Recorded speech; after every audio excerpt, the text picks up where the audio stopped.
and we are here with your daily Noonerino, and it's with great joy I welcome back one of the oldest friends of ours on the interwebs, Mr. PressResetEarth, now known as Resisting the Reset.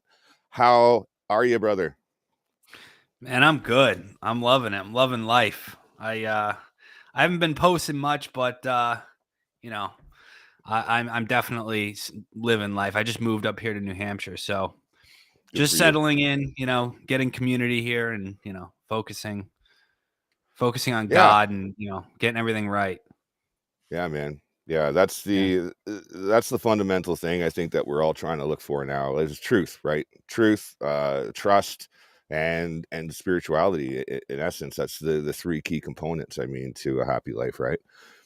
So, but they're all one and the same, actually. But yeah, that's right. And FYGP, you're back with us too. Thank you for coming along. Thank you so much for inviting me. So glad to be on. And as you can see, I got precious Saturn mirror in the background right there. The Saturn mirror. Oh no. The Saturn mirror. Look out, guys. No, it has to be diamond. The Saturn mirror is it was like a square and a circle, and that's why everyone said it was the Saturn mirror or something like that. Yeah, right. It was the cube. Cube worship. Yeah. All the occult symbolism there, right? That's what everyone would say. Of course, they were mostly joking, but because you're a shill. You're obviously a shill. Yeah, that makes me a shill, right? Totally. Yeah, there was a lot of that going on back in the day. Remember, everyone was calling everyone a shill.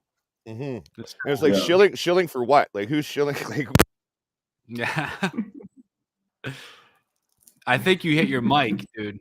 Your mic's gone. Muted. Yes, you're muted. You got to plug it back in. It looks like. I think he's still talking. Yo, hey, your mic's off. He can't hear us. Yeah. Your mic, man. I wonder if they can hear us. I don't know. No. Yeah, he's gone. We might as well just go on without him. Yeah. It happens. Okay, he got going on and on. The Saturn mirror got to him. The Saturn mirror. The Saturn mirror, yes. Yeah. There you go. Yeah. There we go. That works better like that. Yeah. That's better. There you go. But, what'd you say? Yeah. Nobody heard you. Okay, I was saying that. I mean, like in current times right now, like we've watched the disintegration of trust and the destruction of the truth by weaponization of language. Creating a new victim class. We have a whole brand new type of victim from when we were doing this 10 years ago. Like it's pretty wild. I mean, what's your take on that, Press? Like, I mean, you and I, we've kept in touch over the years, but we really haven't in the last couple of years. We both had pretty interestingly busy lives watching things disintegrate around us. Just like to get your take, man. Well, I mean, the disintegration of truth is profound. I'll touch on that first. Like, I don't think we've ever lived in a situation where people just can't grasp what truth is. Like, there's so many differing opinions out there. It's like a split of it, because I do think in a way it's sort of a result of the real truth, the objective truth, things that we've been talking about for a long time about certain topics, you could even say like 9/11 truth or something like that. Right.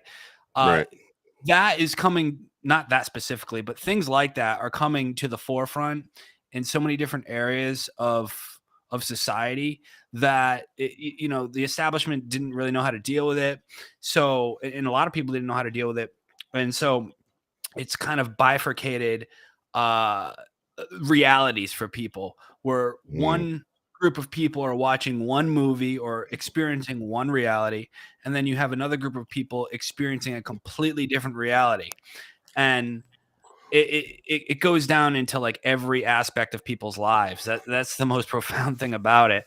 like obviously like during COVID, you know, I mean, it's just there's so many different things that you could bring up there where it was like, you know, are you vaccinated or unvaccinated?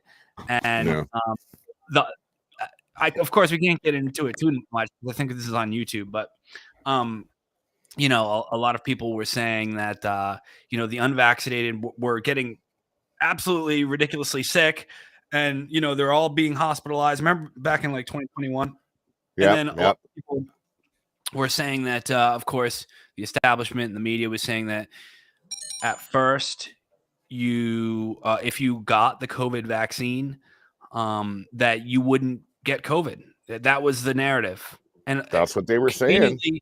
Yeah, and conveniently, everybody forgot that that was the narrative, and that's how they rolled it all out, and that's how they got everybody to take it.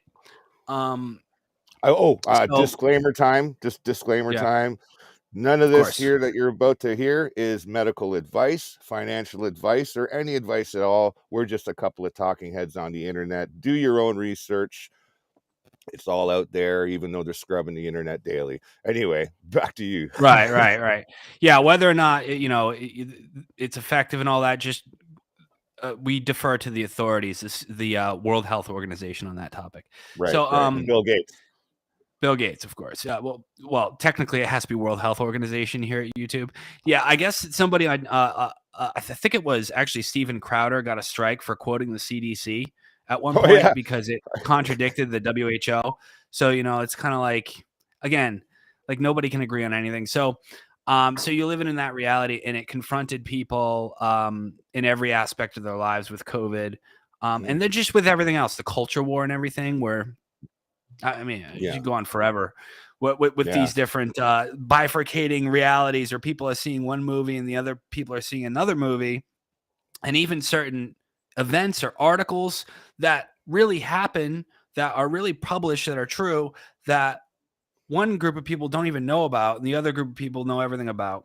So, so it's things like that, and it makes you like, I don't know where all of this is going.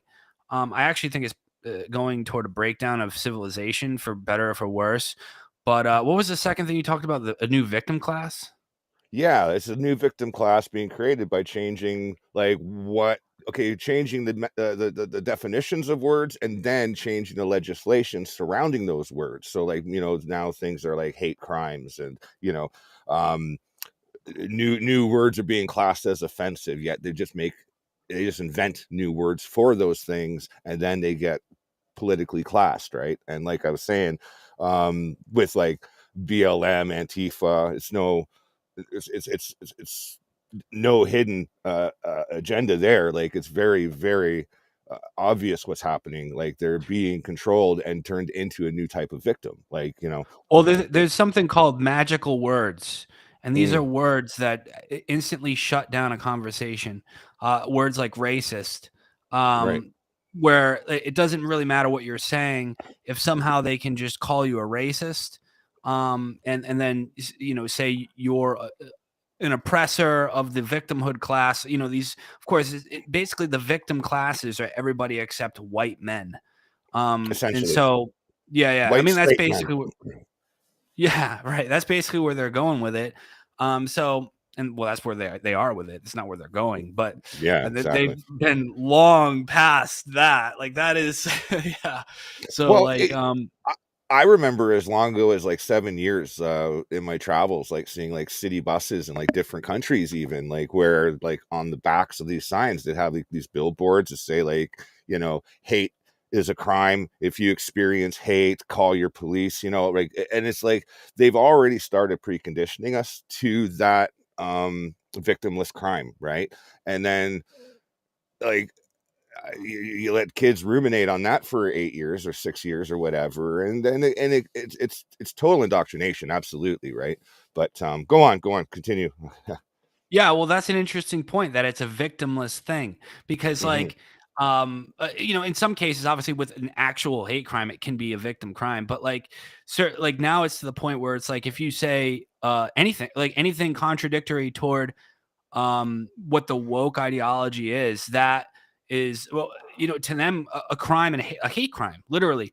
And especially in Europe, FYGP, I know you're in Serbia. It's probably not as bad in Eastern Europe, but in the Western part of Europe, it's even worse, where you can actually get arrested for saying certain things that are deemed hateful in countries like the UK and especially Germany. I think there was a woman who was arrested at one point for just saying something that could be deemed as quote unquote hateful. So, these are things that are being used to basically oppress the middle class in Western countries, because the middle class and upper middle class, or even lower middle class, right? The working class, most of them are just white, right? I mean, that's so. It's being used to just oppress the people. It's just a total excuse for the enemies to oppress their enemies, right? So the whole idea is this, right? There's formal and informal stories that or narratives that are playing out. The formal narrative is we have to defeat hate. We have to defeat the oppressors, the white middle class, or whatever it is, because they're just so hateful, or whatever it is, right? They have privilege. And it's not even but the informal is really this narrative. The truthful narrative is, like, what's actually going on is that this is just a total excuse to oppress everybody. And so it's,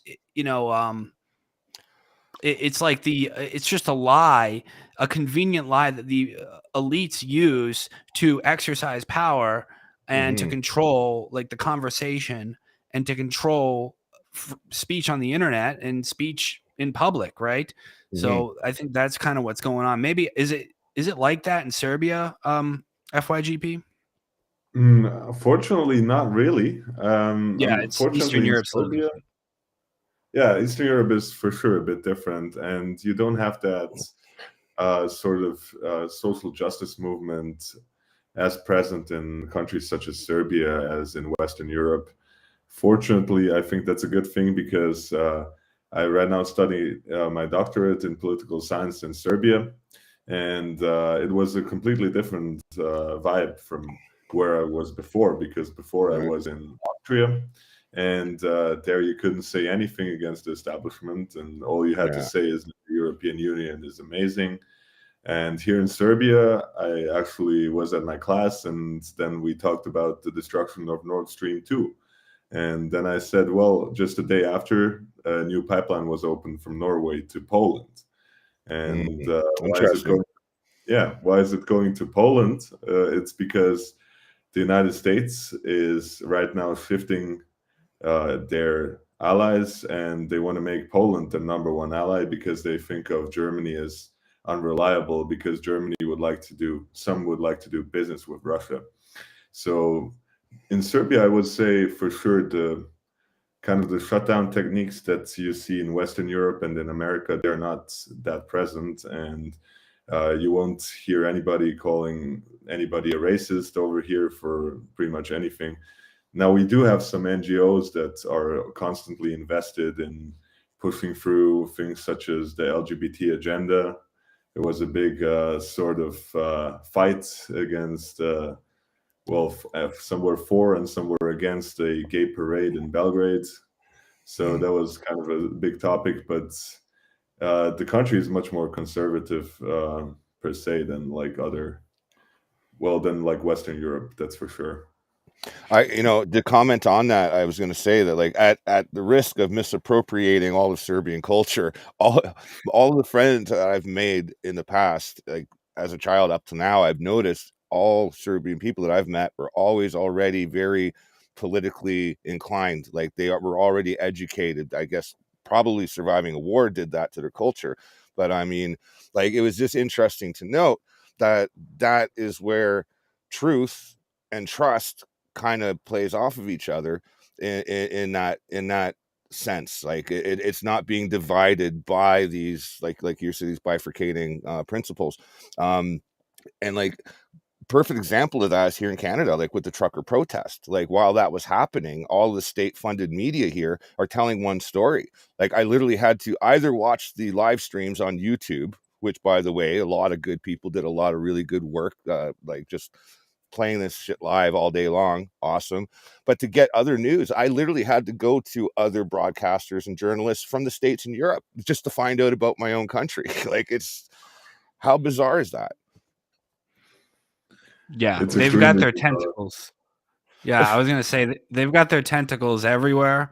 And it's good though that, you know, some of these Eastern European nations, because I think a lot of them experienced, you know, the Soviet Union and communism, and then some of them are recently had some upheaval, like Serbia, which, you know, in the 90s it was you know, not so great there in terms of war and all that. So because of that, because we've had it so cushy over here in the West for so long, you know, it's like that old meme that it's almost played out at this point, where I think hard times create strong men create good times create weak men create hard times, right? Yeah, I just heard somebody say that to me last night. Believe it or not, I literally just heard that sequence of words played to me last. Like, that's just funny in conversation. It's so true. And I think maybe parts of Eastern Europe and just the different parts of the world are in maybe a different version, a different area of that cycle. But you know, the hegemonic power on the planet is the West. You know, Western Europe and the United States. It's really centered at the U.S. and the U.K. kind of. Right. And so, you know, that hegemonic power that has its tentacles everywhere. I think truly is on the verge of a collapse. And I think it's because we're in that cycle. A lot of people, some people call it like the fourth turning. There was a book written on it. What Streisand's generational theory or something like that. Yeah. Not Streisand. Fourth Industrial Revolution. It goes by a few names. Actually, well, no, that's different. The fourth that's a Klaus Schwab thing. No, okay.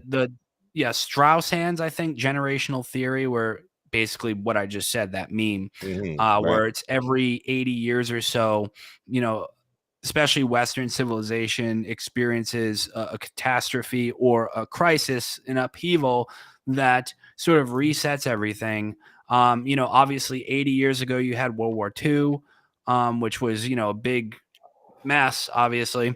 And then 80 years before that, you had the Civil War in the United States. And then 80 years before that, it was the Revolutionary War in the United States. So I guess it's really a U.S.-centric thing, but we've had a U.S.-centric, you know, globalist sort of Western empire with its tentacles everywhere for so long. So, yeah, I think maybe other countries are in a different version of that, but everyone's going to feel it when the cookie crumbles and, you know, the hegemonic power collapses. And I think it's already sort of starting to decline. I think a good example of this is, you know, a symbolic example would be, you know, Biden's withdrawal from Afghanistan. That total botched. Yeah, it was bad. How much loss of life and like, I mean, present and future, like, is going to become of that. That was such a awful error in judgment, and that's a crime against humanity in itself, right there. What just happened there? There's so many other ways that could have been handled, and that was probably the worst one. Do people around the world like see that, like what, like FYGP? Do you think like people sort of look at that, or when it happened, they were like, okay, this is not a good sign. This is like fall of Rome. This is not looking good. Like, I mean, it depends on which country. I think in Serbia, people are certainly experiencing the upheaval, and they are well aware that we are now transitioning from this unipolar world order to perhaps a multipolar one, where the United States will begin to lose power and perhaps land in a deep crisis. I would say that the crisis has already begun since a couple of years ago, probably 3 or 4 years ago. And before that, the United States was in sort of stagnation when it comes to power. So I would say that in Serbia, people certainly do see that. In other Western European countries, I haven't seen that much. People now are put back into sleep with all the propaganda surrounding Russia and Ukraine and China and Taiwan. So it depends on really where you are on the globe. But I think you're absolutely right on your estimation that the US empire is coming to an end. And I think what the US empire is tied to the most is actually the petrodollar. And once we see that unravel, we will have a huge global crisis that will basically reset the entire world. And I think you see the beginning of that when you have Saudi Arabia talking with China about possibly selling their oil in yuan, and when Russia is making all of those deals with other OPEC countries. Russia is in OPEC plus, and I think you will have at one point an alternative currency to the dollar for oil sales, and I think it's coming, but it's coming very sort of step by step. So I don't think the petrodollar will collapse from one day to the next, but I think it's on its way to losing its significance. Well, one big indicator too is like this massive transference of wealth from the U.S. coffers right over to the Ukraine, because the Ukraine will be in debt no matter what. So if the IMF or the Federal Reserve decide to destroy the dollar, period, that debt still remains, and that will tie into the next system that takes over. So like it's almost like rats. Well, it's exactly like rats leaving a sinking ship, if you get what I'm saying. Like, that's my interpretation of it anyway. I don't know if you'd like to comment on that. No, certainly I believe that's the case. Now, what is going to happen with all of the Western elites if perhaps Western countries start descending into anarchy? Are they going to flee to other countries? Are they going to flee perhaps to China, where all of these empty cities have been built? I mean, it's all just speculation, but I'm sure that once really the civilizational collapse is afoot, a lot of these elites will leave to some remote places in the world where they won't face the wrath of the people, because I mean, it's essentially what could happen. And don't forget too, like other countries that were considered I guess maybe nonpartisan. I'm not sure if that's correct or not, or if it's accurate, but like countries like Mexico, like the Mexican military has now been given carte blanche to handle policing, law enforcement, and a whole bunch of other internal policing activities. So like, and they're amassing a large population. Like, they have a huge number of people. So like, I mean, just keep your eyes to the south there, Tom. You know what I'm saying? Like, who knows? Who knows what is bubbling up in over there in that part of the world. So it's there's a lot of things happening right now. A lot of things are changing, like very drastically too. Yeah, I do wonder. Go ahead. Oh, yeah, I just wanted to add that Mexico actually showed interest in joining BRICS, and so did Argentina. And I believe that's right. There was another big country that was interested in joining BRICS. Turkey, actually. Yes, it was Turkey, and possibly Iran. Now, Turkey is a member of NATO, and they had aspirations to join the European Union. So they weren't members, and they weren't members until their government got basically just completely wiped off the face of the planet. Oh yeah, I remember that too. But Turkey is not a member of the EU yet, and obviously for the EU will never let in Turkey, because otherwise Turkey could just let most of the refugees that are sitting on the Syria-Turkey border into Europe, and they're doing it already. But if they were part of the European Union, it would just be on a much larger scale. So that is why I think they'd be stepping on their own tits there. Yes, like if they did it that way. So in terms of all of these regional powers coming together, creating world order that is actually not based on might makes right, which has been the world order that has existed so far, with the unipolar moments that we had ever since the 1990s. I don't know what the future will bring, but I would say that a more balanced world system is certainly good for everyone. There will be less wars because no country will have the power to invade others, such as the United States has done in the last 30 years. It's gonna suck for us. It's gonna suck, but at least for a while. Like when because here's the thing, right? Well, I don't know about Serbia. Might be like fine, or maybe not so much, but especially like Americans and the UK and stuff like that. Canadians, when the US is the petrodollar, and they're printing all this money, accruing the national debt. It's just a free for all at this point. It's almost a joke. I don't know if anybody takes it seriously anymore. I think that's part of the reason why BRICS is strengthening. I think the other countries are seeing this and they're like, okay, this is bound to like just flop.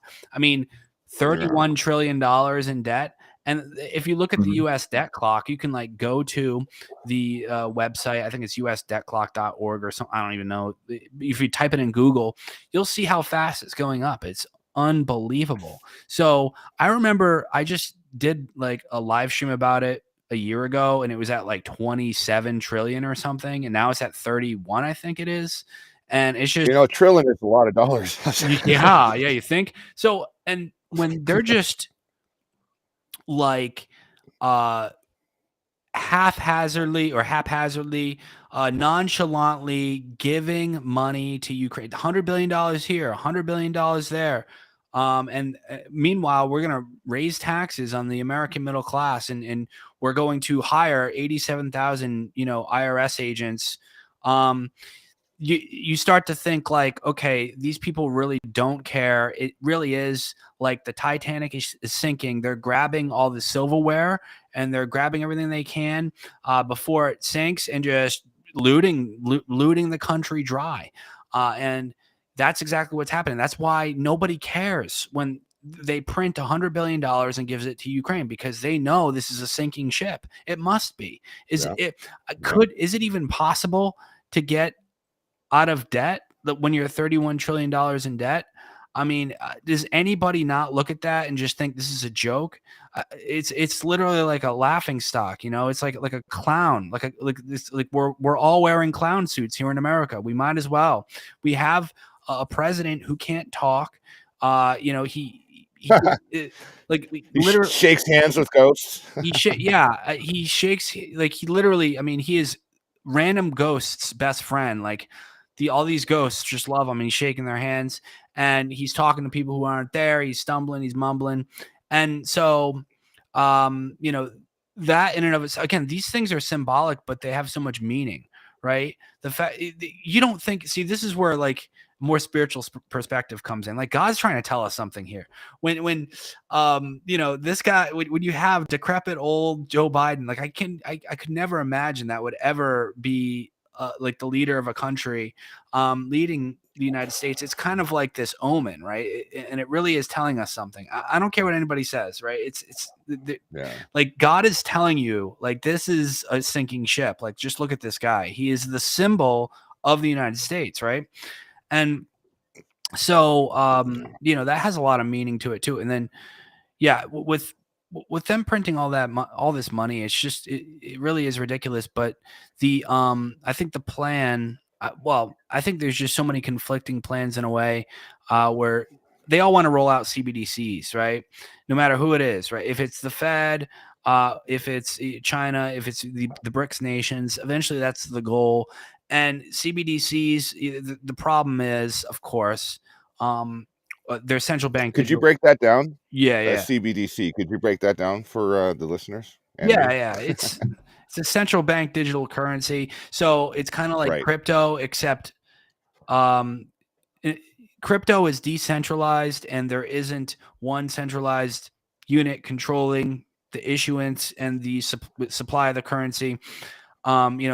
with Bitcoin or Ethereum or Cardano, these cryptocurrencies aren't necessarily controlled by any one person or a group of people. It's decentralized, and that's all regulated by open source code that everybody can read and see, and everybody's on the same page.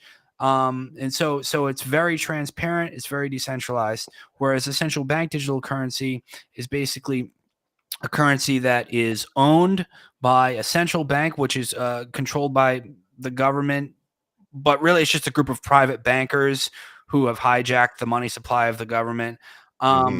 And they basically have a central point where they can control the issuance and all different things relating to the currency. With CBDCs, they'll even be able to program the currency to do certain things or not do certain things. So one example of that would be to program, a CBDC, a U.S.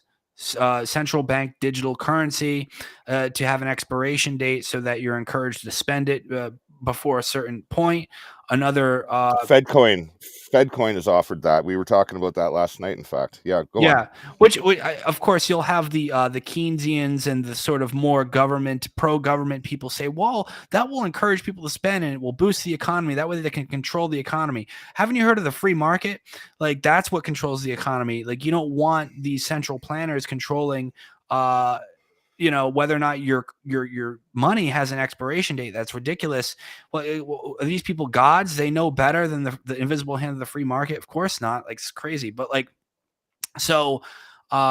they can also program like carbon credit. So, in your paycheck, there's only a certain amount of your money that you can spend on, I don't know, like beef, for instance, or chicken, or eggs, because they don't want you eating these types of things, because they claim cows fart too much and chickens produce too much shit. So they would, the whole argument is that will cause global warming.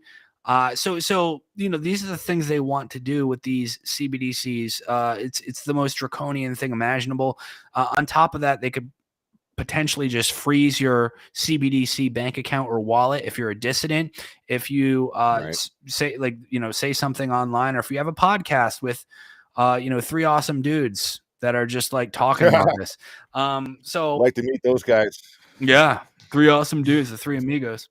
So yeah, that's kind of like where this is going. But a lot of people will say that it's kind of, in some ways it is unavoidable. Like, we're heading toward a digital world. Like, I get that, but if you're gonna do it right. Like, like, I'm not necessarily like a Luddite where I think that we should only deal with paper and physical gold and silver or something like that.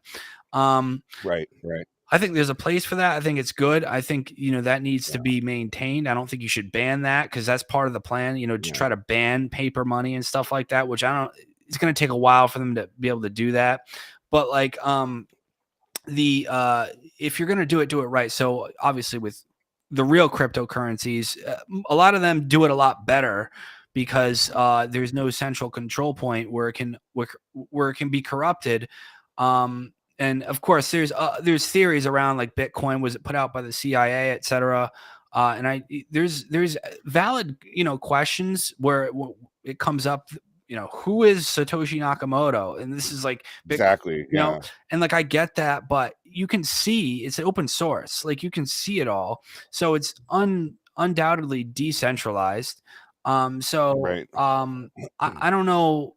I mean, that's just a big question mark. We don't know. We may never know, right? It's kind of like a fun mystery, I guess. But yeah, there's a way to do it. When it comes to the digital world we're entering, there's, if you, man, I don't know if you want to talk about like that. If you want to segue into that, like, sort of, you taking the brain chip, Robert J. Morris. I know you're kind of a little bit of a fan of Elon. You taking the brain chip, bro? Well, here's the thing. Okay, let's talk about that in a hot second. But I've been really gravitating towards ideas of intention over the last couple years while watching things, how they've progressed. And I'm really looking now more at the intention behind certain technologies. Like you're saying, like with the Fed coin and the central bank issued cryptocurrencies, that is going away from the decentralization that I think we require as a new culture, like a new world culture. Like we are, bound by our impulses. We're bound by the intentions of the things that we do. So, I mean, like if someone's going to use technology for something that's bad or wicked, that should be sussed out. You know what I mean? If someone's doing it for good, that should be promoted and subsidized, by the people. So, like either from a spiritual or a financial perspective, like either or both. But going back to the Elon thing, brain chip, I don't know, man. Jack me in. We'll see what happens. I don't know. Like, I don't hate the idea because I look at the intention that he is purporting. He could be totally just pulling the wool over our eyes. But until I see proof of that, I'm gonna hold back on that theory, right? But like when I look at his reasoning, like his logic is to stay in front of the AI, because if we're being reactive towards it, then it's already too late. So he's, from what I gather, he's just trying to stay in front of the problem rather than react to it and then clean up a mess later. So I'm all for seeing how it progresses, for sure. Like, absolutely. He's got to play with the big boys. He didn't have this, like truth sphere kind of upbringing that we did. So he's not going to be attacking things from the same angles. He's probably making just as many discoveries as we did over the last decade after the Twitter files and everything. Like he's probably more scared now than he ever has been, if I'm being honest. But look, I'm only making assumptions. I have so much to say about this, dude. Go for it. Go for it. I mean, take the floor. All right. Go for it. Man. Okay. So, yeah, when it comes to the brain chip, which is definitely coming, right? There's no doubt about that. It's definitely coming. Yeah. First of all, there's multiple ways to look at this. Firstly, technology, like you said, like, yes, most technology is absolutely neutral and can be used for either good or evil. I totally agree with that. Right. But there are some technologies that we should not come up with. So in other words, human cloning, right, is a good example where since the 90s, and they're probably doing it in the background, like, I mean, I don't know, maybe not, right? Maybe there's secret programs. Every time I see when I see a doppelganger of somebody else that I've met, I always think about how shallow is the gene pool. Like, right. I start thinking about things like that. Right, anyway, like go on. Human cloning and genetic engineering, they pass certain laws, and we sort of agreed as a society for the most part. And I know maybe China differed on this a little bit. I'm not really sure, but for the most part, we agreed as a society, like just as a species, like we're not going to mess with that. I guess you could maybe, if you were like a dying species and like some sort of catastrophic thing happened, like maybe, but no, that sort of goes against the natural order of things. So we decided not to do it. I think the brain chip is a similar thing where there should be literally like a ban globally, I think. And like, I am like sort of a libertarian, like, don't get me wrong, but I'm not an absolute, like, I used to be like an anarcho-capitalist and I'm not anymore. I'm just not. I do think that maybe it can be used in certain cases for, quadriplegics and things like that. I do think that's appropriate, perhaps, in a severe situation, like with certain instances where people are paralyzed from the neck or waist down. But or whatever, there's certain diseases and stuff maybe it can cure or help with. I get it. But in terms of absolutely changing what a human is, I don't think it should be introduced. I don't think we want to go down that road. I think there's several reasons. I mean, I could go into like some of the possibilities. Just think about already with the algorithm on social media, it's feeding you certain things based on what advertisers basically pay. So it's like this system based on not only the dopamine, and we're already basically cyborgs. We might as well have a chip in our brain in some ways. At least we can detach from it, and like if we have discipline, which I mean, I'm pretty guilty of not having the best discipline sometimes, scrolling through Twitter and Instagram, whatever. But you know, I could always make the decision and like hunker down. But if I have a chip in my brain, no. But on top of that, you know, advertisers could potentially pay, you know, the chip manufacturer or whoever, like the social media app in your chip or whatever, to release dopamine when you see certain things out in public. Then all of a sudden you're totally mind controlled, right? So like, let's say McDonald's pays Mr. Elon Musk. Of course, it probably wouldn't be Elon, it'd be like some app provider in the chip if you're just talking about the software, right? That, you know, every time you look at, you know, Five Guys, the restaurant, or McDonald's or something, that all of a sudden you get hungry, it triggers the thing, and then you just have a bunch of fat, you know, McDonald's laden idiots running around, mind controlled, right? So like these are the types of possibilities you got to think about. On top of that, like, oh, like, you know, theoretically it could evolve into a situation where you have like an elite class, or the only ones that can afford it or have access to it. And then all of a sudden you have these sort of people who have instant access to all the information in the world without even having to look or type it into their smartphone. And they're like superhumans, or, you know, they can augment or like read people's thoughts or weird stuff like that. So like, you know, that I just don't think we should go down that road. And then on top of that, what was the second point I had? Elon Musk. Oh yeah, Elon Musk, good or bad? I mean, I don't know. Like, you know, so it's one of those things where, well, second, okay, Elon Musk, right? His whole justification for this is, we need to get ahead of the AI, right? He's so afraid of AI. That it's going to take over and just control everything. So we need to jack into it, right? So that makes sense. Okay. That on its face really doesn't make sense. You're basically giving the AI a backdoor into the most inner, deepest parts of your psyche, your brain, and just letting it run carte blanche on you. So that's not good. But secondly, I'm not even convinced AI is a threat. I actually think like AI is going to get better and better. Like, I get that, but the rate at which it's going, first of all, AI is programmed by a bunch of Silicon Valley dudes who, first of all, if you look at the AI right now, the algorithms, how do I say this? It's based on what gives you the best dopamine hit. That's it. So if you look at the algorithms, it's based on human interaction dopamine, and a lot of that, for the majority of people, and sometimes I'm one of them, is just funny cat videos and stupid stuff that is meaningless.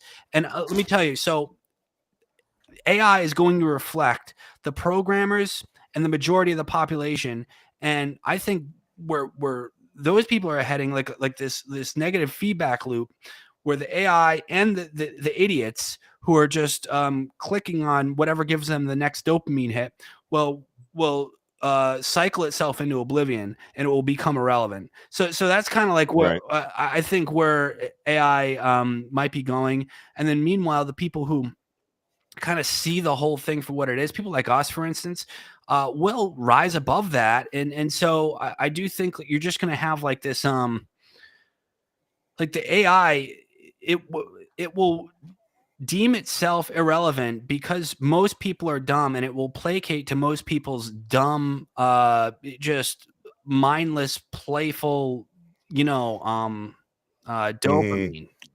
So mucking around and just it's the same kind of thing with like not doing your job because you're too busy watching YouTube videos, right? You're just looking for that next dopamine hit, and you know, in lieu of what you're supposed to do. Well, and plus Elon Musk is the Antichrist. That too. No, just kidding. Oh man, I love your Facebook post. Yeah, I mean, I sometimes I go hard, man, and like I do that on Twitter too. I'm to blame for that too a lot. I kind of like poke the bear a bit here and there. Yeah. I got put in the Twitter jail for making a comment to Pink. Oh, really? Pink, the artist? Yeah, Wow. yeah. Well, I didn't even know I she won't still say what I existed. said. 'Cause I'll get de-streamed if I say it out loud. Poor Pink. What about you, Well, FYGP? What do you think about the chip? regarding the brain chips, well, Yeah. I'm not gonna take it You for taking sure. it, bro? You taking the No, Elon no, chip? no way. I'm taking Neuralink. No way. I mean, I don't want anybody looking into my thoughts and then arresting me for thought crimes after that. Right. Or I don't want any AI sending me advertisements for I don't know, Jordan shoes I want to buy and then going broke Yep. because the dopamine forces me to buy all of the Jordans that are out there.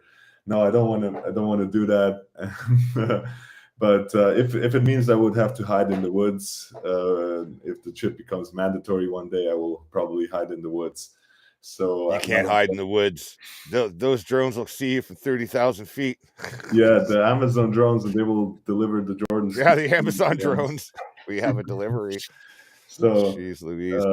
yeah, it just seems like a dystopian sort of novel, this brain chip. And as you said, with the dopamine hits, I mean, you already see it today. You have one part, you have a lot of with one part of the whole population that is totally addicted to social media and just is scrolling through their phones every single day, just wanting to get the next dopamine hits by watching the next posts or funny videos. And I this is guarantee really you, all three of us are guilty of it too. That's the some sad part. Definitely. Yeah. I'll tell you what, guys. I'll take one for the team. If I lose my arms and legs, I'm getting the chip. Yeah. Yep. I don't even think I get All the right. chip then, dude. I'm just too skeptical. Although I just I say can't put my head in say, a jar like Futurama. Like, yeah. I would possibly, I don't know if it would help perhaps with cognitive ability in your later years. Perhaps if I ever get dementia or anything, then maybe, because I mean, it's see, I'm a fan of that. yeah, I'm a fan of that. Like, I'm a fan of the idea of reconnecting somebody's spine. Like, I like the idea of, like, you know, getting motor control over a prosthetic arm. Like, I like those ideas. Those things sound reasonable to me. They sound like they're functional, they're productive, and they sound like they're helpful. You know what I mean? And like Press was saying, it's a slippery slope. I mean, like, how far is too far? Like, you know, again, it's like, how far do we take that technology when we do it? Like you were saying about it having access to your deepest areas of the brain, but it's also asynchronous. It works in the opposite direction too, that you could also levy the power of supercomputing to achieve answers to things that you normally wouldn't be able to process. So I mean, like, there's these other aspects of it that I think are really good thought experiments, like just to kind of go down the rabbit hole for each thing, right? But I mean, I do agree with most of what you're saying there. Like, I mean, in terms of where it could go wrong, like, it's you can't put the toothpaste back in the bottle, you know, like or in the tube rather. But hey, I mean, Technically, yeah, maybe it's you definitely could, but it'd be really hard. Like think about like toothpaste, putting it back into a bottle. I'd have to like get another bottle and like try to, you know. But no, I get what you're saying. Yeah. So for me, there's a rational perspective of why I've never take it. There's also a spiritual perspective, right?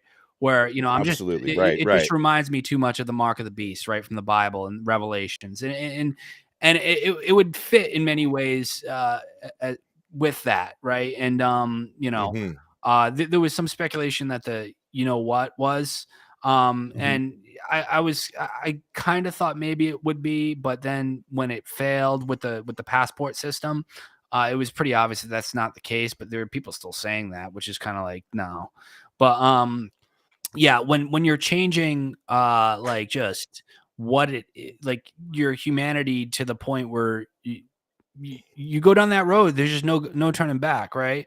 You know, you've literally in many ways, I mean, maybe not literally, but pretty darn close to literally sold your soul if you got a chip in your brain that all the corporations of the world have access to. I don't care if you're a paraplegic, quadriplegic, you know, the beast system is in your brain. Like that is like, I mean, we call it the beast system. Some people call it that. And the mark of the beast will connect. I mean, that is the beast system. Like, just think about it. Like, that's why they call it the mark of the beast. So, like, yeah, and I mean, if it's like a synthesis of spirituality, and like we've always talked about this, how the like the less than spiritual side of our culture is always trying to synthesize the things that people usually get from being a spiritual person. It's again, like it's a synthesis that we're trying to avoid. Like, if there's a way that we can organically create it in a decentralized fashion and leverage the technology in a way that helps us, I mean, I don't think, and open source the hell out of it. Like, the same way how we were talking about cryptocurrency, if these technologies can be levied in such a way that is decentralized and there's no central control and it's open, I mean, I think that's the only way to approach it. And like everything else, like, we don't have a free market. The free market, like, if there was a free market, this would be way more accessible in all ways. And yeah, like, like, capitalism and government should never be mixed together. Like, we all know this, and that's what we have. That's the world we're living in right now. So while governments are still making money off of corporate lobbies and what have you, there's a lot of reparations that have to be made before we could even really consider how to proceed with this technology. So, like, that's kind of adding to your point there, Tom. Yeah. I just like, again, I don't think like, for me, it's never going to happen. Like, they could put a gun to my head. I could be paraplegic. I don't care. Like, it's just because for me, it's like a spiritual thing, and I truly believe, like, if that comes along, I don't care if it's decentralized. I don't care if it's this, that, or the other. I'm not changing, what I am, what God made me to be, to try to become a god of some sort. I mean, it's just reeks of Luciferianism. It reeks of an antichrist type of mindset and timeline, and like, if you know anything about, the Bible, or anything about what's going on just in the world, or just analyzing that, and how, we can get into, which I've made like countless videos on a long time ago that I haven't really talked about much, the symbolism and stuff in much of our culture throughout the years, which it's kind of died down a bit because people started noticing it too much. But yeah, a lot of it is this is a spiritual war, and you don't even necessarily have to be a Christian to believe that, but because there's plenty of pagans or New Agers that believe that too. But that is an element of what's going on, I think. So that's why, for me, it's just like, nah, people can have fun with their instant gratification. In fact, soon there'll be AI that just plugs right into your brain, that there'll be no such thing as a human being creating a beautiful movie or work of art or music, because the AI will figure out each individual person and what the perfect song for them is, and the perfect notes to hit for their brain, and then they'll just play that song over and over again in a pod while being injected with soy and whatever else. The crickets, you can have your crickets. You can have your pod have your living. crickets and eat them too. Yeah, I'm good. I'll just be out in the woods praising Jesus and shooting my AR-15. And then if the drones come, I go out with a blast. It'll be fun, So that's just the way I done. I don't, like, there's no more questions about it, Yeah. Yeah. I was just going to say, sorry, aside from morbid curiosity, like, I have no interest in it, just for the record. I don't have any interest in the brain I see the curiosity standpoint, but you know what they say about curiosity, don't you? Yeah. There's an old saying in construction: don't put your fingers anywhere you wouldn't put your dick. And it's a very, very true statement. Oh man. That reminds me, like, my hand's all messed up because I went snowboarding for the first time. Oh, nice. Yeah, yesterday. and I did one of the black diamond slopes. I did one of those back in the day. Yeah, in like Bulgaria. That was awesome. Like me, just an idiot. Like ended up working my way up to one of the black diamonds, and I mean, I actually I did it. I fell like a few times on the way down though, and like kind of messed up my hand, but it's not that bad. But yeah, right on. Got stuck in the snow. Yeah, I did that. I almost went down a black diamond course on like my first day, and it was like, oh wow! I looked straight down this hill. I'm just like, oh no effing way. There's just no way. I mean, 10 days later though, I did it. Hey, you ever go snowboarding? FYGP? I go skiing. Basically, I like to ski. I didn't have any accidents with any skiing, but I once had a girlfriend that just, for some reason, she didn't brake at all and just straight went down the slope. And actually, it was a funny scene. I was driving slower than her, and then I see some guy shouting at her, and her skis up on the tree. And then the dude was talking Russian, and I was like, what's going on here? Because she also spoke Russian. She was half Russian, half Montenegrin.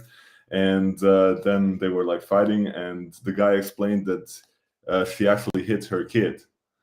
And I was like, yeah, I'm with this dude because, I mean, you hit a kid. And that's what happened. And thankfully, the kid was unharmed. She was unharmed as well. But I'm really careful when I ski. I don't really go too fast. I don't hit people. I don't hit trees. Thank God. But yeah, is that the trick? Just don't hit people or trees. I didn't see. I wish somebody would have told me that. I was aiming straight for the tree. Pretty good. Yeah, and using people to slow you down. Anyways, just to sort of add on with where we talked about the algorithmic man, as Yuval Noah Harari calls it. Yes. You might be aware of him. He's like the guy who can hack the human race, but he can't hack himself a good hairdo. I know the guy. Exactly. The second dude to Klaus Schwab, sort of this chief social scientist of the World Economic Forum. Basically, what he said it's all about, it's the human quest for achieving immortality, the quest to re-engineer human beings to be happy all the time, and the quest for godlike powers. So that is what essentially I think this is all about, and I don't want none of it because, I mean... like they were saying, Herrera there, he has a quote similar to saying something like, not a man up in the clouds, but in the cloud. Yes. Like the Google cloud, like, you know, in something book. Along those lines. And that's going back to what I was saying about like this race to synthesize spirituality in such a fashion that it benefits the technology rather than the technology benefiting spirituality. So it's an interesting dichotomy between those two things, if you ask me. But what was I going to say about Klaus Schwab? God, he's looking more and more like a Bond villain, like every day. I think he's like he's kind of like Dr. Evil, kind of the one he reminds me of. Now you've got other guys like that remind me as well of Bond villains, but I can't think of any right now. But there's plenty of them that look like Bond villains. Right. And shout out to fellow man, long time no see, bud. Oh yeah, what's up, fellow man? I mean, you remember that you used to comment a lot on my old videos, and thanks for tuning in again. Really nice to see you. Thank you. By the way, hello, Press, fellow man. Press, are you wearing your Zelensky t-shirt? So the old crew is all kind of recapitulating. Yeah. What were you saying? So what have you been doing? I was saying, are you wearing your Zelensky t-shirt because it's green? Oh yeah, he's always wearing the same shirt, right? That's funny. Exactly. Yeah. No, I can't think. Whenever I see a green t-shirt, I think of that for some reason. And the same high heels. Yeah, it's his color. Actually, his color. I need to show you guys something, a t-shirt I designed. 1 Oh, okay. Oh, sweet. Saturn mirror. Here it is. Shameless plug time. I'm gonna plug Yeah. my t-shirts on the screen. I'm gonna plug them. So basically what you have right here is the original Zelensky green t-shirt. And as you can see, there is the commander-in-chief, and it says Slava Ukraini. I don't know if you can see that. We got it in green. We got it in white. Oh, nice. It says Slava Ukraini. What's that mean? What does it mean? Yeah. It's just a play on words with Slava Ukraini. You know, the slogan that everybody uses that actually comes from World War II Nazi collaborators. So I made it, instead of Slava Ukraini, I made it Slava Kokaini, and I made it in 3 different colors. So, I mean, yeah, there it is. Nice. There you And I don't know go. if That's a dope. That's Can a you pretty see the dope picture? shirt. Are Yeah, you I can just selling? make it out, yeah. I can see him there. Are you selling those? Yeah.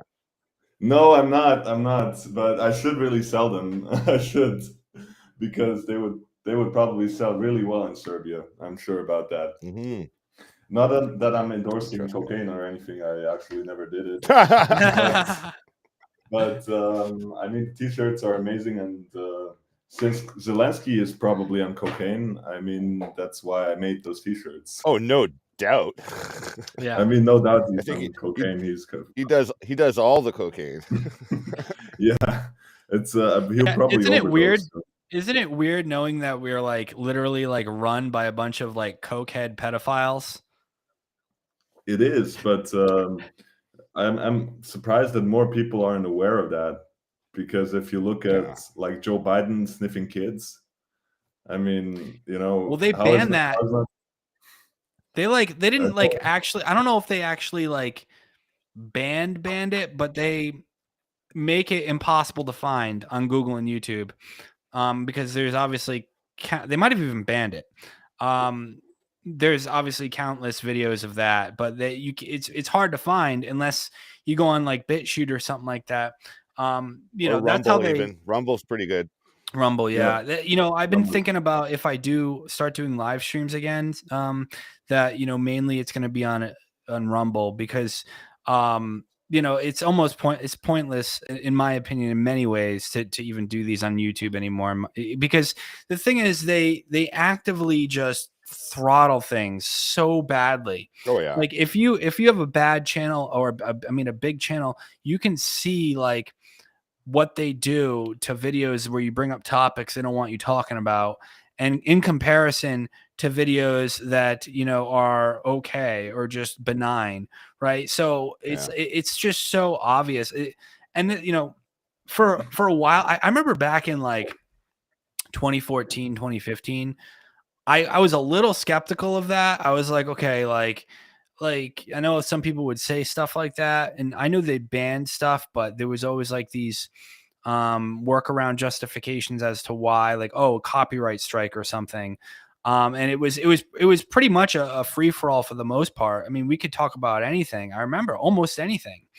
And so, and you could get traction talking about things that were controversial, but what happened presumably was, no, I'm not a fan of Trump, trust me, but you know, when he was elected, I think there was a certain section of the media and big tech that just went ham and went crazy on censoring people, because they were like, okay, now these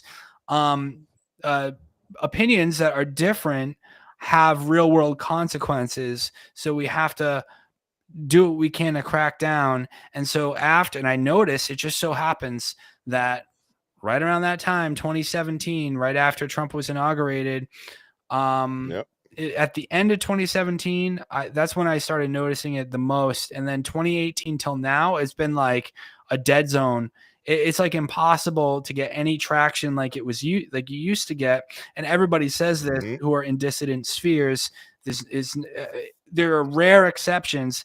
If you do exceptional work, you can still kind of get a following. But even then, it's hard for people. So that's how it is now, and so it's all algorithmically throttled, and it just has gotten worse. Like I remember it was bad, but it just keeps getting worse because this information still is finding a way to spread through mainly word of mouth. And so I don't know what the solution is. I think the only solution is to go to other platforms, really. I mean, yeah, and I'd like to send a shout out to some people, like some like big channels out there, like Russell Brand, for instance. Like he's come a long way. Like he used to be so fanatically just kind of bleeding heart lefty, like at one point, and then like watching him navigate through this and like trying to do a decent journalistic job, I have to give him credit where credit's due. Like he's been on a bit of a journey. He doesn't know all the ins and outs. He's not perfect, but at least he admits that. You know what I mean? And that's that's to have people like that in our camp is probably better than not. You know what I mean? Like, exactly. I don't know. What's your take on that? No, I agree with you absolutely. And unfortunately, that you had to sort of have a following to even survive the censorship. And for the people who didn't have that, unfortunately, they're stuck with 30 views. But people such as Russell Brand or Jimmy Dore or Glenn Greenwald or Matt Taibbi and other journalists, they do exceptional work in many cases, and I support them for sure. I mean, just talking about Jimmy Dore, I don't know if you know him, but he used to work for TYT actually. And back then, no way. Back then, he left them, didn't he? He left them, didn't he? Yeah. Back then, actually, I sent him a Twitter DM, like basically saying, "You're full of shit," and this and that. And he actually responded and blocked me. So that was hilarious. I mean, that's where that if goes. he could unblock me, I would definitely send him a couple of messages how he has come a long way and that he has woken up to many things that were going on. His coverage of vaccines and COVID was exceptional. I don't think any bigger YouTube channel had that sort of coverage, and more power to him and people like him, because they're also fighting the system. A lot of good comedians out there too. Like recently in the last couple of years, I started watching JP Sears a lot more, and he's just a really good parody artist. Like he's brilliant. Somehow he's kept in front of the algorithm by just like doing like the we lie to you news and all this and that. Like, great stuff. Like, and that's the kind of creativity that we need to start, I think, looking at doing in order to get the word out. I mean, like we have to change gears a bit, and like, what we're doing now is great, but we have to kind of up the ante a bit, I agree. I agree. And I think comedy is one of the best ways to reach people. And now I see mostly none of my videos get views. They got like 30, 50 views.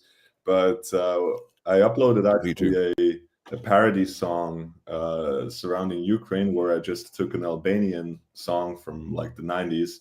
And the song is like, "Thank you, USA. You are my best friend. You are the peacekeeper. You are the legend." And that's basically the chorus of the entire song. And I just put Ukraine images over it, and it got like 2,000 views. So if you do good comedy, then you can break the algorithm. I think that's where I think we love you, Zelensky. Just make every now and then just make a pro system chant or something. Yeah.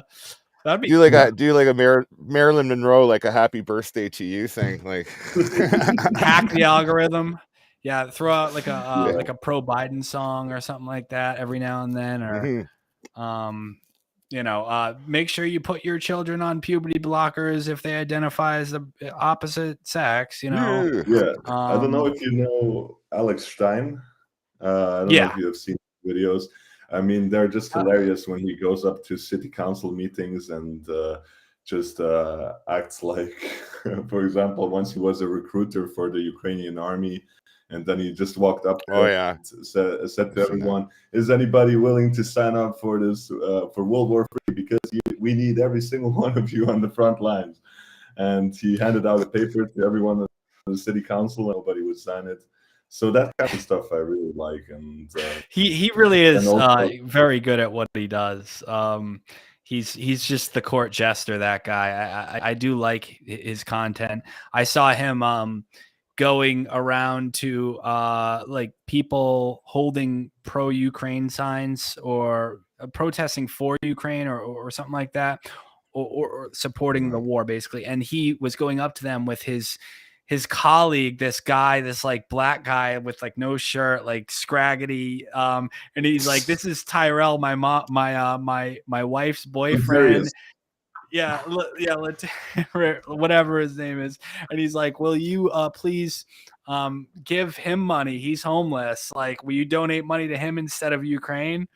And they're all like, "No." So it shows the hypocrisy. But I mean, like, yeah, didn't he crazy glue himself to a pole too? I don't know. He's done. No, that's another comedian. But regarding that video, the funniest part was when the Ukraine, like when he said like the homelessness problem is much worse in the US than it is in Ukraine, and pro-Ukraine guy was like, "No, because Putin has been bombing people's houses," and then he responded with like, "But Ontario's never had a house." Right. Yeah, he crushed it. He crushed it. Like he's just very in the moment. Or how about the one with AOC, with the super popular one, the big booty Latina, and then there's a video of her like complaining about it as she like goes up the steps and saying like, "This guy just basically harassed me," or something like that. And you could see him in the background waving like this. You can see him like at the bottom. He's like, "Hi," and she like in her video that she posted. And it's just like an iconic image of this guy in the background. I mean, just photo bombs it, right? Yeah, and it's just he does some really good work like that. Yeah, there's a lot of people doing good work, and so like a lot of them are able, either they already had a following or they do exceptional work. Like somebody like Alex Stein 99, where he wasn't known before like 2020. I think he came out in like 2020, late 2020, something like that.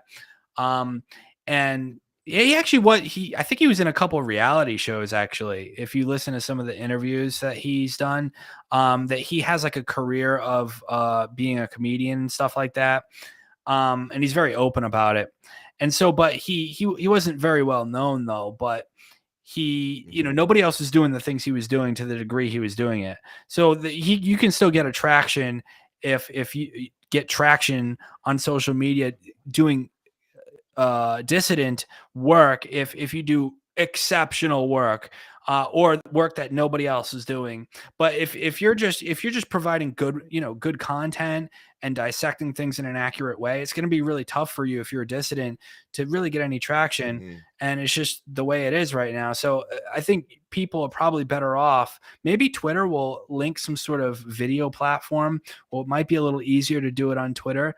I don't know. Like there's been talk. I don't know if it's rumors of them doing a partnership with Rumble. It's probably rumors, but I don't know if that's actually going to happen. But now they have Twitter Spaces, which is kind of cool. But Twitter's kind of a funky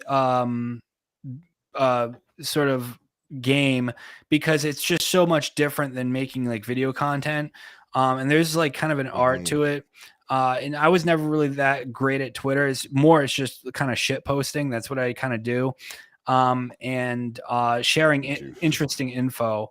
But, in terms of like constructing really good tweets that provide value, I'm not that good at that, to be honest. I'm good at shit posting and sharing info and just, screwing around. And you can still get a little bit of a following even doing that. But there's definitely an art to Twitter. There's certain people on Twitter that have blocked me, which is too bad, because I'm not like Cernovich blocked me on Twitter. Anomaly. Yeah, he blocked me on Twitter, and like for minor criticisms. That's the crazy part. But like, yeah, that's the thing about Twitter too. It's kind of like, you know, if you get blocked or if you block somebody, they're just gone. You know, they're just gone out of like existence for that person. It's kind of funny. Cerebral Prices is in the chat. What up, dude? Yeah, man. I'm gonna invite him onto the show. Actually. Yeah. Cool. Yeah. We've been following each other on Twitter and stuff for a while. All right, I don't even know how long. We sent you a link on your Discord there. If you want to come on in, be our guest. Yeah, this kind of resembles what we had on Google Hangouts back in the day, sort of. Oh, it'll never be like that, dude. Never again. Those days are long gone. But we had some good times, man. Like some of those conversations are probably just so long. Like I remember there were some shows we would just go for like, I think you specifically had a show for that would go on like forever, right? Yeah. Like basically like just continuous 8 hours. 8 hours. 8 hours. Like, we did like who would sift through all that? Like I'm just thinking like Operation Scroogle. Remember, we just kept a new person would just start a new podcast every 8 hours, and we just kept it going for a week straight. That was pretty wild between all of us. Yeah, lots of good people there. Smoking Truth, I miss him. I don't know where he is at, but I miss him. Is that Drew? You talking about Drew? Yeah. About Drew. I think that was Drew. Yeah. And remember, Wolfie? What's his name? Wolf. Of course. Yeah. Wolf Radio, yes. He actually also a Serb like me. Yeah. And then man, Ladder Range. She still follows me on Snapchat. Actually, I never really talked to her, but she like sometimes like looks at my Snapchats. I'm still in touch with her. Actually, we still talk from time to time. Yeah, she got out of the whole truth sphere. I think there was a lot of I guess you could say social issues between a lot of us back in the day, if I'm being honest. Yeah. So she just decided to stay away from the whole thing. She's kind of got off social media, but we do still talk though. She's doing pretty wonderful. She wrote a couple books, right? Like a fantasy novels or something. Yeah. And children's books. Yeah. She's literally she's an actual author. Yeah.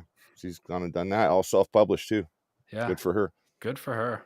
Yeah, she was nice. I liked her. And then I don't even know. There's so many people, to be honest. Like, yeah, man.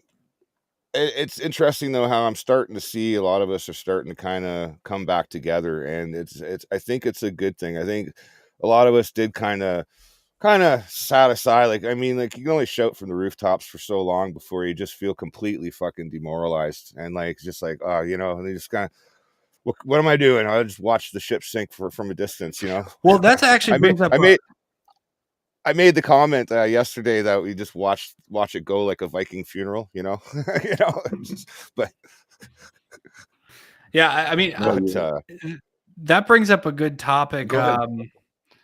There's conspiracy, occult, Illuminati, and New World Order. Now the stream is definitely like shadow banned after reading your name, sir. Hey, listen, I still get hits for stuff I did 10 years ago. Like I literally got a community guideline strike for something I did 10 freaking years ago, man. I was just like, what? Like somebody just bounced into my channel, found this thing I wrote or did, and then sent me a community guideline strike. It's like, oh man, I've had so much old material removed for that, and it's like then I get grounded for a week or 2 weeks, and then I can't stream, and then it's like, okay, fine, I get back on, and then something else I did 10 years ago gets found, and then they freaking do it again. Do you guys remember June? Hold on. Yeah. She passed away. Yes. Yeah. I didn't know that. I'm so sorry to hear that. Yeah. It was really, really sad. But I missed her because we used to talk like just me and her all the time. And you know that, Robert. I think you've been on a few conversations. But yeah, absolutely. Yeah. Yeah, she was a dear friend, and it was sad to see her go. Yeah. But that reminds me though, it brings up a topic that like I think is kind of important, like the de-atomization, because especially since COVID, you know what like atomization is? Like social atomization, where that's just, it was getting bad before. And we were sort of, I guess we were, I mean, I hate to say it, but we were all kind of like maybe pioneers of that back in the 2014 Google, 2015 Google Hangout days, where, you know, Agreed. people's personality and social life gets into the digital sphere. But what happens is there's so many niche topics now that you can discover on the internet, whether it's subcultures, music, political views, whatever it may be, that everybody, instead of having one unified cultural perspective on the world, or even spiritual perspective on the world, it's sort of like decentralized, which is most people would think it's like a good thing, but it's not, because it's decentralized into all these little niche sort of areas of culture where nobody can relate to anybody anymore. So, you know, if you go out in public, it used to be like, oh, what is the latest song everybody knows, or the latest movie everybody saw, or the latest you know, event everybody knew or was talking about, whatever. Now it's just so different with all these different subcultures that people can't relate anymore. And this is breaking down society, the cohesion that people have or used to have for like a nation or a region or a people. And so, you know, this is part of I don't think this is good. Right? I don't think this is actually good. Like there's some good elements of it where, you know, you had a unified vision for a country, but it was oftentimes the elites playing the entire population off to control them. So it wasn't good, because it usually, for the most part, in most cases, like the best intentions weren't behind it, but at least people could relate to each other, you know, and you know, in your life generally, like you had a lot more in common. Now it's kind of like you meet somebody. And there's not as much in common. And then plus a lot of these things that used to be like sort of meetup areas, whether it be church or, you know, the barber shop or like a coffee shop that everybody in the actual neighborhood used to meet up at, or would, you know, you could meet people there. You could just go hang out there. That has gone away. So, I mean, in some cases, you might still have some of that, but it was a commonplace back then, and now it's kind of like hard to find. So I think actually, and this is a lot of this I kind of learned from the Distributist. I don't know if you guys know about his channel. He has a really good channel. I mean, check him out if you ever get a chance. Like a phenomenal channel. He's my favorite. He's probably my favorite YouTuber.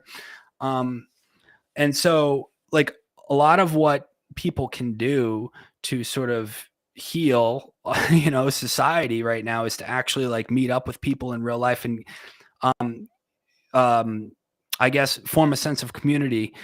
So I think that's a really big like deal. And like, I'm all for it. Like, obviously talking to you guys digitally, this is all good, but people should be having like an in-person meetup group in their local area. Whether it's like right now for me, it's church. Like I found a really, really good church, and like I'm Good like for you.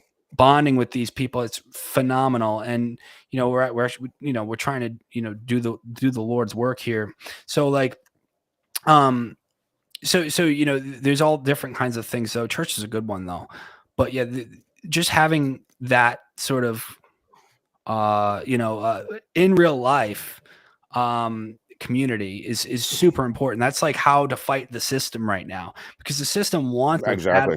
atomized individuals who are just consumers of content and of mindless, you know, even certain dissident political views. If they're all different, if all these dissident political views that are anti-establishment, that are all just so different, they can't unify to do anything against the uniparty or the, you know, the globalists or whatever, then they've got you, because you're divided to such an extent. I mean, even as we're talking, like it's coming to my mind, like guys like Russell Brand, where it's like, let's say all you did was watch Russell Brand every day.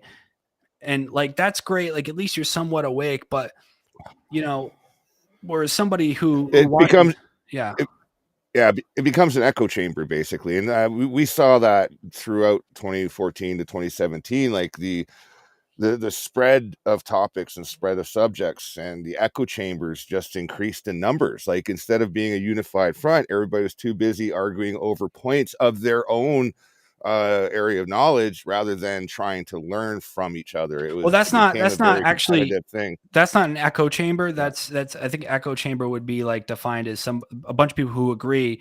But yeah, you're right though. You know what I mean? Yeah. Like sort of a reverse echo chamber. Yeah. And from the old days, Cerebral Pisces is with us. How you doing, brother? I'm doing good, Robert. How you doing? Can you guys hear me? Surviving. Every day above ground is good. Yeah, you sound great. Good. I got a different mic this time. Apparently, I wasn't coming in clear, but I'm using Restream. The audio is better here. I had some audio issues with my OBS, so I just figured instead of using a complex system, I just kept it simple for this. But agree with you. Hey. Resisting the reset. I want to call you Press from the old. Yeah, you can call me Press. It's good. It's cool. I took a stab at showing up at administration meetings during talking to different parents, getting them in contact with other resources, James O'Keefe and all these other guys, and I am together and just kind of trying to inspire people because they were starting to meet up, go up to the politicians down when they're meeting in session. Last Monday, a bunch of them called out, and Denver's gotten so dangerous, so it's really hard for us to go down there with camera gear and everything. I'm not going to go second of all because I can't carry my firearm on the Capitol grounds, so it's not going to be. It looks like LA now down there. It's tent cities everywhere. It smells like urine and shit. Yeah, taking just chances at going out. Another thing I did was I immediately went to all my neighbors, found out who all was concerned about what was going on, kind of small concerts for the kids, trying to get everybody to back together, reminding them why we have a community. And there were in this actually, I was getting other fellow Christians together as well. It was probably one of the most experiences ever, taking this chance. And then it actually inspired others to sources, and then seeing the vaccine clinics getting shut on Fox News and all this stuff. I didn't think I'd have that.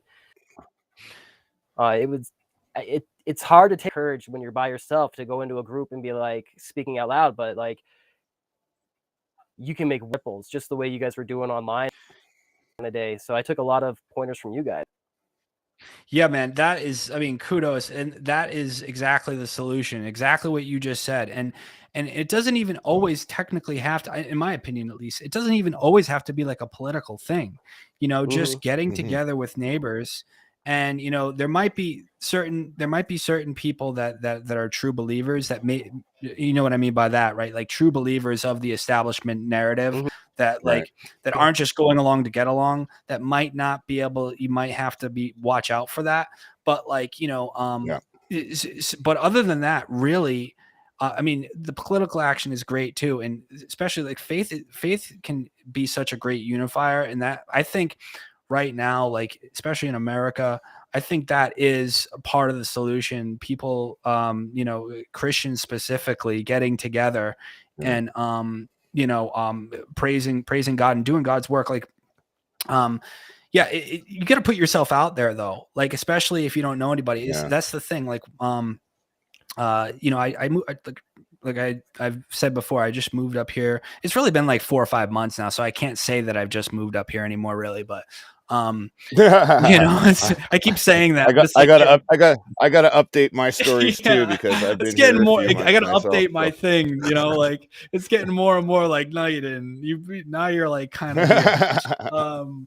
But like, so like part of it was trying to find friends, you know, like, and I actually do have one friend that lived up here, so I have him, but like really finding a community and started going to this church, and it's been really good. And, you know, like imagine going to like a house party sort of thing, or like a house church get together, and you don't know anyone there, and you're walking in, they're all like, "Oh, who are you?" Who's Like this you're guy? you're at our house, Yeah. like there's 10 of us.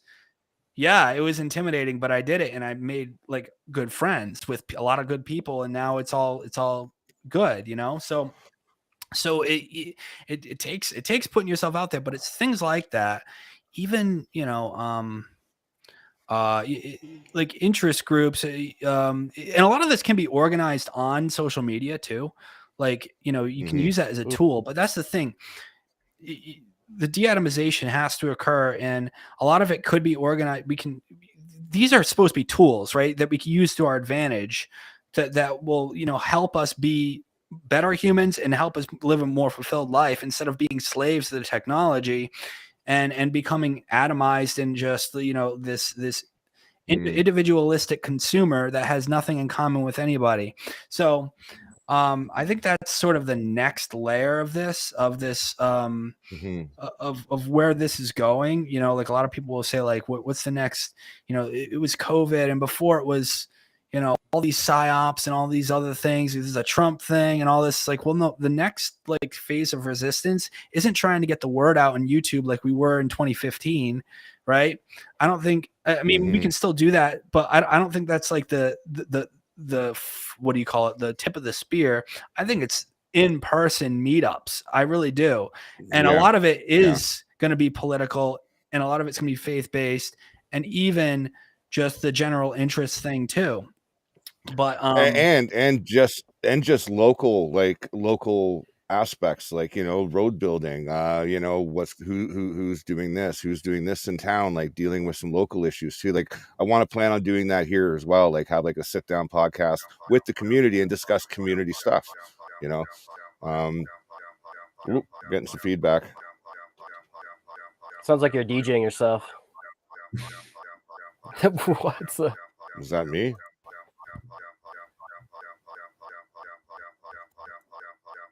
It's coming out of somebody. I don't know if it's me. I'm just muting people one by one. That's me, I think, right? I muted myself for a second. I think it's Resist the Reset. Are you on speakers? You got a feedback loop. Does it say plugin?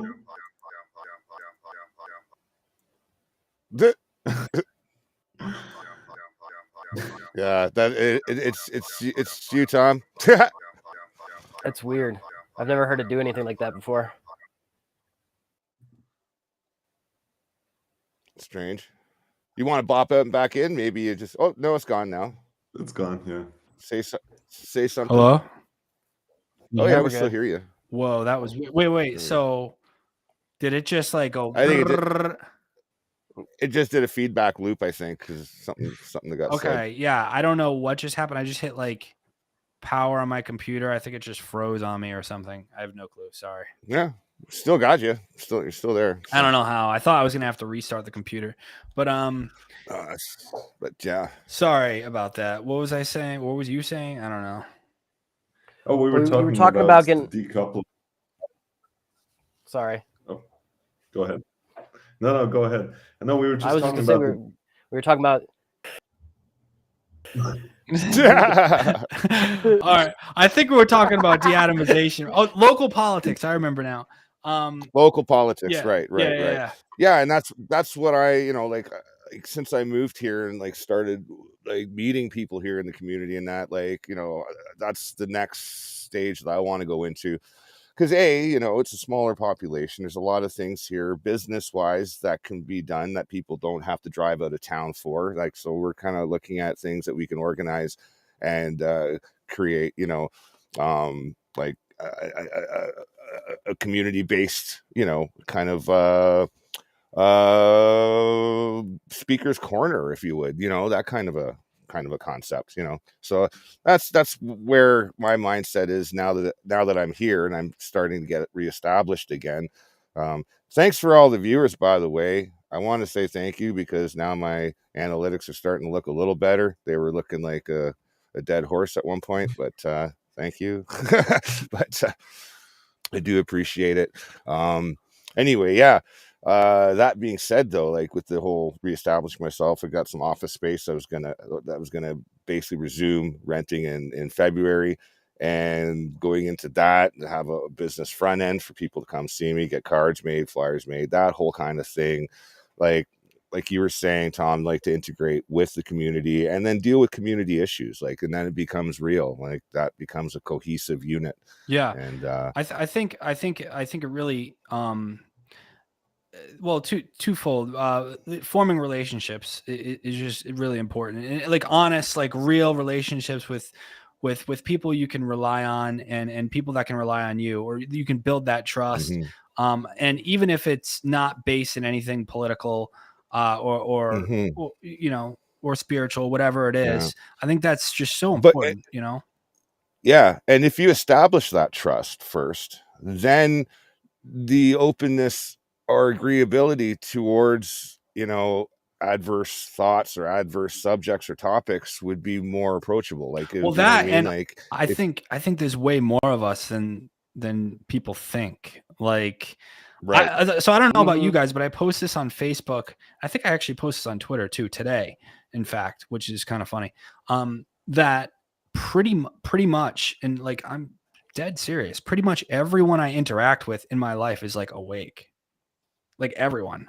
I don't know how I am kind of curious, like if I'm lucky or if that's like a normal thing, but yeah, it's just, maybe that's just how, because I've been this way for so long, it just ended up that way after, like, it's been 15 years now. Like, I don't know.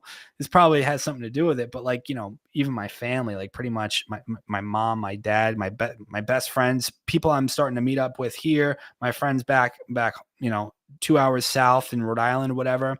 To the point where it's like, it's hard for me sometimes, and I think maybe this why it's harder for me to make content now. It's hard for me to put myself into the mindset of somebody who isn't awake anymore. Like I can't like imagine what these people are thinking anymore. Like I'm just not in that world. I'm so far removed from it now, and it's been so long that it's kind of like, all right, like how do I create content now that can actually wake somebody up? I don't even know where they're coming from, right? Like if I can't relate to where they're coming from anymore, it's like now I'm just making content for you guys, or like everyone who's like awake, sort of thing. Like it's kind of like, I haven't actually put up a video in like a month or so, but like it really is sort of like that now. And so, but the key is I think that's how you fight the system right now, is forming these relationships, and even local politics in and of itself. Like I'm here in New Hampshire, and we have the Free State Project, and I hang out with those guys every now and then, where they're all libertarians, sort of anarcho-capitalists. I don't know if you guys know about the Free State Project, but it's this local initiative to turn New Hampshire, it already is pretty much the freest state, but to just make it as free as possible. And again, I'm not even really I don't even know if I consider myself a libertarian anymore, really, but they're allies. I see them as allies because in general, that's sort of what I want in my community. But yeah, Freedom Fest or any of, not to interrupt you, have you heard of Freedom Fest or any of those giant conventions where all the libertarians and anarchists are getting together? That's actually where I met James O'Keefe there, blowers, and so that's how I started connecting with all of them. And then, it was crazy. It was like I had InfoWars behind me at one moment. We had Dr. Drew in front of us, and we were asking him like, "Hey, did you get the vaccine?" Question to us. But I digress. JP Sears was there. I was connecting with him. It's crazy what places. This last year was in Vegas. I didn't because I was just financial reasons, but I'm. And then get more involved with it. But like talk that are trying to build settlements, like just want to be free to express ideas out of this. Yet everyone from like Bitcoin showing up there. It was one of the craziest events I've ever been a part of. That's cool, man. Yeah. So what it's called Freedom Fest. How many? I've heard of it, but like who holds it and like what? I'm not that aware of it. You know. I'd have to look that up. Like I didn't expect it to fold out the way it did. I was just invited randomly, showed up, about 2 weeks prior, and then just bought my ticket to it and was their fellow, I don't know what to call ourselves, truther or whatever. But awake. I guess we should just say awake. Just when I got there, I had already bought tickets to meet with JP Sears personally. Here, have him do like a small comedy show with a small group with us, got a sign, and it just kept unfolding. Like we went to a giant convention center in South Dakota, and basically JP Sears asked us all if who had all been vaccinated. Not, I think it was one person their hand, and he freaking was vicious. She's like, "Oh well, we're all gonna live longer than you," or so. He said something really hilarious. My God, that poor person has got to be so like feeling embarrassed right now, right? Their hand went right down. That takes, I mean, no, I didn't. That takes balls, though. You got to give them credit. Like, true story. Yeah, no. I'm not exactly sure who throws it. I know there's several different like libertarian like conventions that take place. Have you ever heard of Pork Fest? No. You ever heard of Pork Fest? No. Okay, so Pork Fest is the libertarian sort of, it's like a libertarian sort of festival here in New Hampshire every year. And there's a lot of big libertarian names. Luke Rudkowski's always there. You're going to see a lot of big names. It's like, in fact, like one of the places they shoot that I was at a few weeks back that Luke stays at and stuff. It's about 20 minutes down the road from me. But yeah, it's right on. Pork Fest is cool. It's more up north here in New Hampshire. And if you want, get tickets, man. I actually still got to get my tickets, but I'll be going. Okay. I'd be down probably. Yeah, check it, man. Check it out, man. You can come to New Hampshire. It'll be a good time. There's so much to do up here. It's unbelievable. Like snowboarding, hiking, all that good stuff. It's like, it's amazing. So like, I love it. Like ever since I moved up here, it's like, I've really found my groove. And it's just like, I'm probably going to be sticking around here as, for a long time, so, but, and then what else was I going to say? Yeah, this Pork Fest, and that kind of reminds me of the Freedom Fest thing. I don't know if you guys remember, but I ended up, back when Trump was elected, I somehow got a ticket to Deplorable, and I was like live streaming at Deplorable. Do you guys remember Deplorable? Yeah, I remember vaguely. It was like this obscure, it was like this obscure, like but it wasn't obscure at the time. It was like a huge, just looking back, like people don't talk about it much, but it was like this gigantic swanky party in the middle of DC on the night of Trump's inauguration, or it might have been the night before, but in 2017, where all of the people who like the base of like the Twitter crowd, the YouTube crowd that got him elected were all there dressed in like tuxedos and stuff like that. And I was streaming, and like there was all these journalists, and it was like I met so many people, and like I like in the stream, it's like me, like I go by like Lauren Southern. I say hello to Lauren Southern, to like Luke Rudkowski, like a few other people. It was a good time, and it's just funny because nobody really talks about it anymore, but it was like this big giant thing. It was almost like historical, like how many people were there. And it was everyone, like the swanky dress and everything. It was a good time. Nice. Yeah, man. Yeah, I was going back to in my mind, I was going back to when I first got here, and I couldn't find a place to live because there wasn't much housing. So I actually spent like 74 days in the bush with me and my dog, built a shelter out in the woods, and I took a lot of footage. So that'll be coming soon. I just have to get busy and do some editing, and I swear to God, I can't be arsed to do it right now. But was that like during the summer? That was during the summer, right? Yeah. It was September that I moved out there, and a couple weeks after the first couple snowfalls was when I left in November. It was like the middle of November when I got out of the woods and actually got myself into an actual house with a physical roof.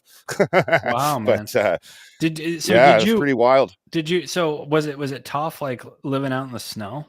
Like I feel like it got there. Like it got to the point where it's like, yeah, it got there. Yeah. It got uncomfortable at one point, and it was like, yeah, things have to change very soon because I'm not doing this forever in a day.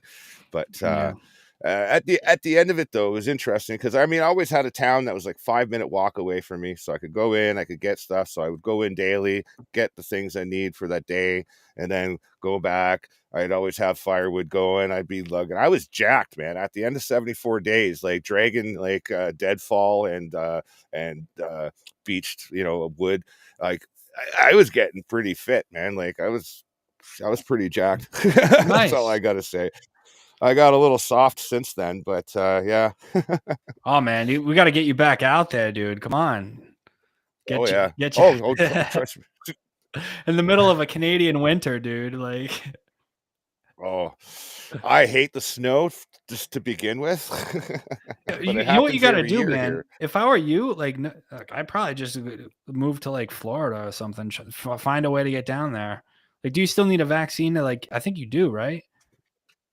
I'm not sure. I think they dropped the mandates to fly out now. I'm not completely 100% sure because it's a lot of fog like in the whole thing. Like they had this app, like if you're returning to Canada or coming into Canada, they had this stupid Canada app or something, whatever. I can't remember the stupid name of it, but it was being enforced by the Canadian Health Association or something, and it wasn't necessarily a requirement. They would just funnel you into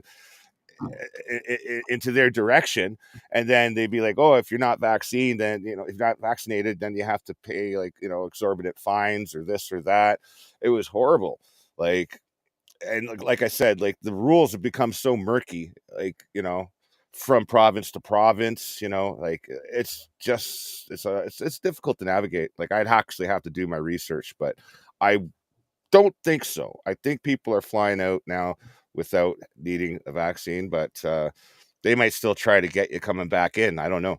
Well, I thought maybe like the US still had a vaccine requirement for any not migrants, visitors. Unless you're an illegal coming up through the southern border, of course. I'm sure. I don't know for sure, though. I said, don't quote me on that. I actually don't know. I just vaguely remember hearing that like a few weeks back. But I don't know. What's it like in Serbia, FYGP? Is it any like vaccine mandate to leave or come in? Or no, absolutely not. It has all been scrapped for some time. I think during the worst days of COVID, you had those mandates, but you could also do a test, and that is what I used to do all the time when I had to travel somewhere. Also in Switzerland, it wasn't quite as strict. And what was interesting in Serbia, you could actually get all the vaccines. You could get the Pfizer one, you could get the Moderna one, you could get the Chinese one, and you could get the Russian one. So a lot. Oh, it's like the 32 flavors. It's like Baskin Robbins. Yeah. So a lot of people, they opted for either the Chinese or the Russian one, just simply because it wasn't based on mRNA. It was more like, I would have gotten all four, dude. I would have just been like, give me all four. Let's go. Just get jacked. Let's go, dude. Yeah, you could do that. Nobody would stop you from that. I'm sure about that. But I know people from my family that like took either the Chinese or the Russian one, and I mean the Chinese one apparently was really weak and didn't protect you at all, but had no side effects so far. No visible side effects. I don't know if there's any in the future, but well, okay. I mean the Russian one. So do you guys want to hear something? Of course, I'll word this in the correct way. Don't you worry, Robert J. Morris. So, and this is what I was told. So, who was it? A friend of mine who's involved with the Free State Project, who was military, who was in charge of giving the U.S. military, I think it was actually the New Hampshire National Guard, vaccines, the COVID jab. I think there were, I forget if he said they were Moderna or Pfizer, but it was one of those two. And he said that he quit because he didn't, and this is all according to him. I don't condone this. You listen to the WHO. This is just some crazy guy that I know. So he said that he basically had access to the back end systems and could see that some, in fact, most of the COVID jabs that he was giving the military personnel were placebos, but a certain percentage weren't. And so this is what he said. And he said that, he would see a lot of adverse reactions instantly with the ones that weren't placebos. So it's really kind of interesting that, somebody would say something like that. Outrageous, huh? Yeah. It's funny, but it's funny you say that because I was looking into the placebo idea, and apparently they did a lot of double-blind placebo experiments too. So even a lot of people, like, this is just starting to come in. Like, the data is just starting to come in. So yeah, it's not really up for debate because we don't really know what we're talking about. But apparently there's a lot of double-blind placebo vaccines given, so that way even a lot of people in society getting it didn't really get the vaccine. There's a tremendous number who didn't receive it, and those who did also had adverse reactions. So I don't know. According to him, he told it's still coming in. Yeah, he told me that and this is something my brother actually said like a couple of years ago too, where I kind of glazed over, and he's not even like really into like any of that info. He just kind of like said this. He said, but this dude who's in the military said that like it was according to him just like saline and sugar or something like that in most of them. And according to him, he said that's why it would explain not everybody having serious complications, short or long term. A lot of the people just, according to him, didn't get anything at all, whether it's good or bad or what. So right. I mean, that kind of makes sense if you're coming from that perspective, like theoretically. So yeah, and he swears by this, and he definitely, I mean, he's a Free State Project guy who like definitely was in the military in charge of giving these out, which is pretty wild. It's somebody's coming out and saying that. So yeah, so that's why like a lot of people, if they end up waking up and they have what they would call like vaccine regret, some might say that like they might not have anything to worry about in that regard.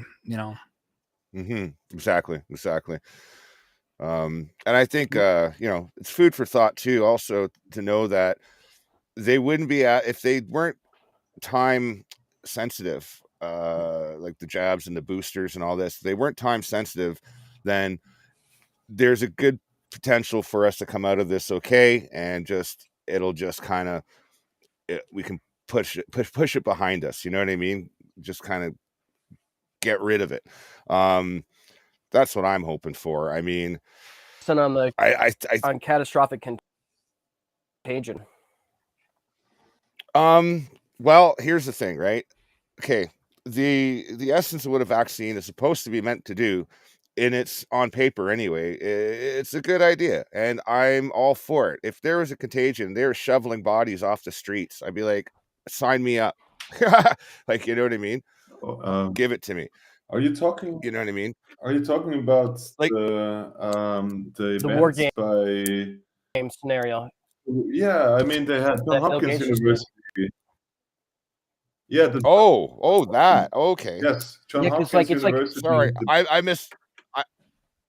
misunderstood. Sorry. Yeah. no,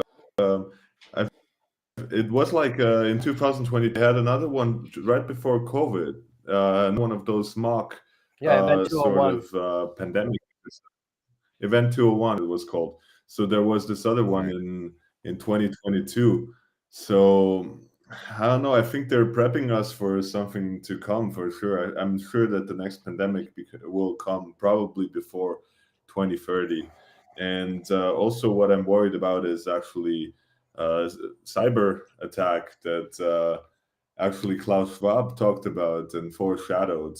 And if you remember the Rockefeller document for scenarios for the future, I think it was called, Mm-hmm. from 2010, which basically predicted a corona-like virus.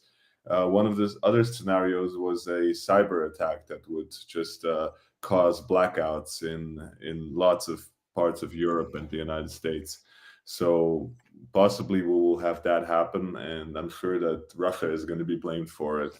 So you always have Probably. those exercises right before something happens, and I'm sure this catastrophic contagion event is perhaps also foreshadowing something, because Event 201 did that. I'm just reading off the Right. webpage right here. Yeah, it's again addressing a fictional pandemic set in the near future. Participants grappled with how to respond to an epidemic located in one part of the world that then spread rapidly, becoming a pandemic with a higher fatality rate than COVID-19. So that is also something I speculated about. Will they come out with a virus with a higher fatality rate? And since everybody has been sort of desensitized, I think most people see COVID as a joke. They're probably less likely to follow the new measures implemented once this more deadly virus comes in. And if you ever listened to Bill Gates, he talked a lot of times about viruses and foreshadowed them. And at one point, actually, For he said, I remember he said in 3 months when the new variant comes out, it's almost like he's announcing an album release. Anyway, go on. Sorry. yeah. He actually It's once ridiculous. if we had a virus that was as deadly as the Spanish flu, then we would all be Yeah. doomed, basically. So I hope that that is not in the works. But if it is, then I don't know. Then The elements they it will could be. probably. They got the food right. They could be putting mRNA stuff into the food, and then that could be a reaction. There could be several things they could do to, like, a bunch of people to die off. They could also beginning just scare everybody with just numbers, and then like the hospitals are sitting there empty. But I do think that they're going to do something more practical. But I agree also that it does look like they're going to go for some kind of cyber warfare kind of thing. They've been kind of like amping that up, and then when they're you see them attacking the sub power stations and everything, and they don't even have to do it like cybernetically. They could. I don't mean to say cyber in the cyberspace. Really go to up to the couple of power stations, shut it down, and be like, oh, it was hacked, and like get that going. There's elements that they can play on, and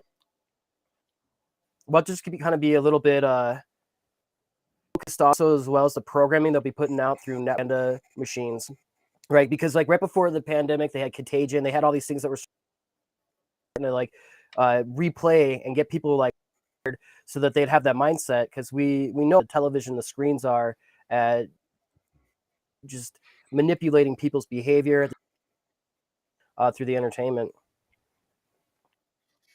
Yeah. I had stayed at a Super 8 a few days ago. They were taking a friend back to the airport, and I just stayed there overnight. But I couldn't believe, like, the first time I watched cable TV, and I swear, like 6 years, like the first time I just flipped it on, and I could not believe my eyes. Like it was just garbage. Like, and it was, I don't know, man. It was just so piecemealed and spoon fed. I couldn't believe it. Like it was, wow. I noticed they're holding off on have you noticed they're holding off on releasing certain video games right now, which are meant to like not only program people but keep you distracted. They've really upped the game on the dopamine reuptake in these programs that, right? Like I was telling Robert J. Morris a little bit about the Cyberpunk game I was checking out a little bit about, and it's all about like how America's fallen. how cities and all this stuff. So they're prepping people for, like, you know, as like new reality. There's a couple new games coming out. One's that name alone kind of interesting. BioShock games did, which went into all the different MK Ultra, Project Delta, several race wars and all this other stuff, and a different alternative form of American history with the Vox Populi and stuff. So we got a Russian version coming out now. AI unit pretty much goes live, just starts taking over everything. All the machines and everything are then compromised and everything. And they have to send in this brand new secret agent that's been his hands. So he's already been himself connected. You look at Westworld and how they had an AI controlling everybody. So, like, I don't know, maybe there's also an element of the AI playing into all this. Well, there's a new show that I'm watching. I think I'm on episode 6 or 7 now. It's called The Peripheral. I don't know if you've heard of that one yet. And I want to highlight, I think it's episode 4. And in episode 4, there's a sequence right near the end. It's right at the climactic end of the episode where they detail out the sequence of events that take place from 2032 up to 2075. And not that the dates matter, because, you know, they don't, but 2037, the blackouts start. 2041, world plague. Then and it goes, then there's like a gray goo kind of scenario, like right after that. And then, it's weird how they just map out this sequence, and it's very visual. I was like going, wow, is this like, well, you know what it is. We've talked about predictive programming in the past regarding TV and Hollywood production. But it was just really weird, because it was almost like they're spelling out the sequence. And I was reminded. I was going to say, Richie Dubs. Oh, Richie Dubs said, ready for the blackouts. And I was like, oh, yeah, I forgot. They told us when that'll happen in that show.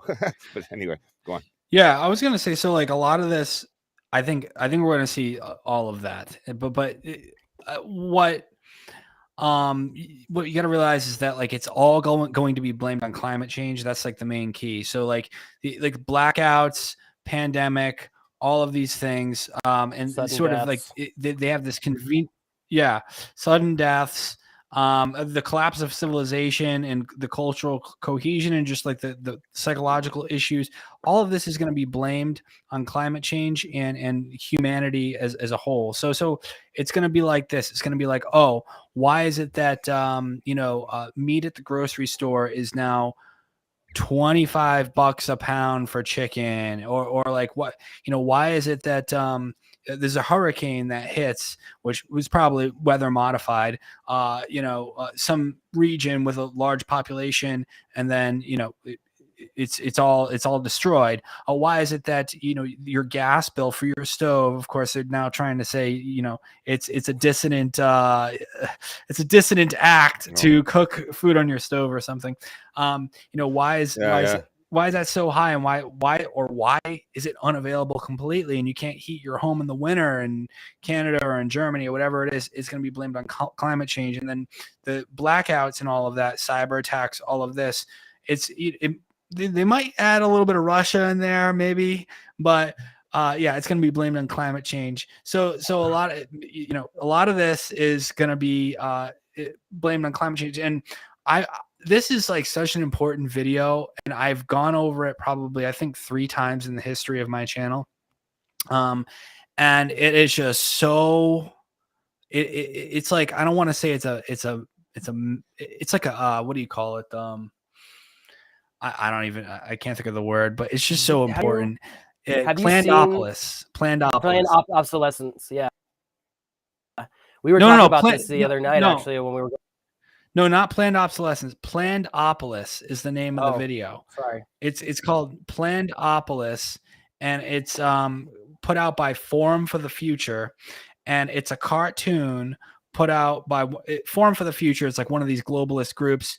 It kind of dissolved, but it was like a UN affiliated World Economic Forum group from like 2009 that put out this video, Plannedopolis, that told us everything what we're going to go through for Agenda 2030. V is a it happy just lays it out. slave. She loves her life despite having no. I'm just reading some of the descriptions from Facebook on it. Sorry, I didn't mean to interrupt you. Yeah, watch Plandopolis, man. It will shock you to the core, because not only that, this came out in like 2008, something like that, and they even talk. I mean, just everything in that lays out the society for Agenda 2030. And, they talk about freedom ghettos. They talk about the AI deciding what your job's going to be. They talk about the carbon credits, the fact that you can only eat meat on your birthday. They talk about, all of these things. You said they're set in 2008. That's kind of interesting because in the same year, that's when they released WALL-E. Yeah. It makes sense, right? And yeah, they've had this vision for a while. I would say that, like, they really, of course, they've been up to no good for a long time. And, when we say the globalist types, but like the real vision for Agenda 2030 and how it would be implemented specifically really came about in the mid 2000s. And they really started figuring out like how they're going to do this and like plan it in a way that was more formal and more out in the open. And that's why they released Plandopolis. It's like it's just they just laying out what it's going to be like. They talk about freedom ghettos, where the people who don't get the vaccine or don't agree with the AI or don't want carbon credits controlling their life live, where they can't get a job because they're not part of that that cult, so to speak. Of course, but they lay it all out in a good light, in a fantastic way. Like you're not going to have a car. You're going to have your either bicycle, and you're going to grow self-sustainable, and that buzzword again, magical words, sustainable, developed like high rises where you grow your own food and all that, which I'm not even against that, but like they always add in these little things that sound kind of like feel good and to make it sound nice. But of course, in the end, what is just have you guys seen the new food pyramid they just put out, where they just claimed Lucky Charms cereal has more nutrients than beef, than steak? I am not kidding. You gotta show me this. They literally dude. just released this. I'll find it and I'll screen share it. But send me a link. Yeah, I will. I'll put it in the chat. Right. You can share your screen too. Yeah. Let me look it up. So yeah, that's. Yeah, I mean, today I was just eating some meat, recently. and I was just thinking, like, God bless that I live in the moment where I can still eat meat, because who knows how long I will be able to eat meat in the future, and anybody else. I mean, you will have all of the soy-based meats, all of the the impossible meat and all of that stuff. So that's not really a good thing. I mean, we know that there's estrogen in soy.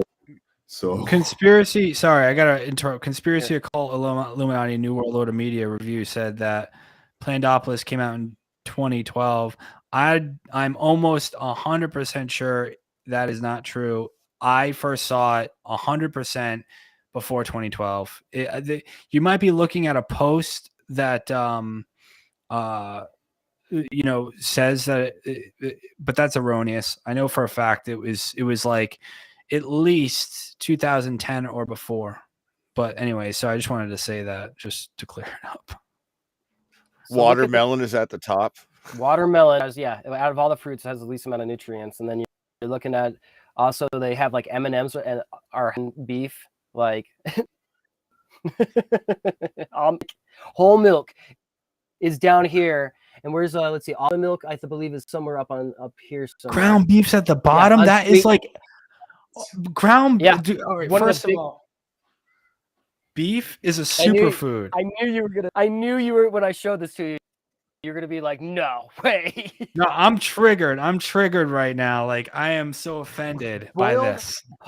Boiled poached eggs are less healthy than I believe Lucky Charms. Actually, yeah. See, skinless chicken breast is also there. Like it's, and by the way, if you look down here, the bottom says too biased, right? The things they want people to cut out of their diet. Cheese. That's another really big thing middle class eats. Cheddar cheese. Give it a rest. I love my cheddar cheese. This can't. I want to know everything. I'm literally going to dedicate my week to like dissecting this. This is shocking to me. I've never seen anything this crazy. I just saw this today because like I work in health and fitness, and another great community to get involved in because there's so many people that were super pissed off that they couldn't work out, and it's very rare to run into people that actually like were falling for everything that are going to gyms. They're actually, as you say, base. You know, here I'm posting that in the chat for you so you can look into it. But we asked scientists to look into the data and come back with us why they're claiming Lucky Charms is healthier than beef. I was astronomically like, what? Like, I mean, that's part of my big diet too. Dude, as soon as the pandemic happened, I think I ate more steak than anything. It was kind of messed up, but I was just like, hey, who knows what's going to happen? I'm going to enjoy myself. For me, I'm going to have my steak. Look into like carnivore or keto diet. It helps me feel great. I just always, and sometimes I'll go off and start eating like mixed nuts, which aren't necessarily keto really. Because if you eat a lot of them, but when I'm just straight carnivore, usually it'll be like carnivore with a couple onions and lettuce. Like that's what I am right now. I feel the best. And the only reason I stray off that path is basically kind of like lack of discipline and just craving carbs. But that is, for most people, I think honestly, like just meat, eggs, vegetables, and maybe a couple fruit, best diet, period. And maybe get a little fat. Yeah. Maybe get a little extra fat in there if you're doing a lot of strenuous, work, whatever you're working out. But yeah, that's I mean, people always want to argue about the most ideal diet. It's like meat, eggs, fruit, vegetables, dude, done. Like if you just stick to that, like. I agree. And throwing some tuna as well. Some tuna steaks. That is really good, actually. Yeah, I love fish. Fish is like omega-3 in there. Lots of good stuff. And if you look at how long the Japanese live, and they basically eat sushi all the time, and what is in sushi, you have a lot of tuna in there, and a lot of fish. So I think for sure, yeah. I also prefer carnivore-based diets. I really do like my salads and fruits, but other than eggs, meat, tuna, and nothing else, I don't really eat much bread or anything, nor do I eat much, cereals or anything like that. I never was a big fan of cereals because I was aware that like Kellogg. Did you know that the inventor of Kellogg, he actually invented cornflakes for people to have less of a sex drive. Yeah, he wanted people to stop masturbating. They would put saltpeter, I think. Yeah, actually, exactly. Yeah, I don't see the logic there. I don't know. Probably. I think it was saltpeter or something they put into the cornflakes. Like I remember reading about this. I could be wrong, but yeah, I think it was something that they added to it, like saltpeter. It was to lower children's sex drive so they wouldn't jerk off.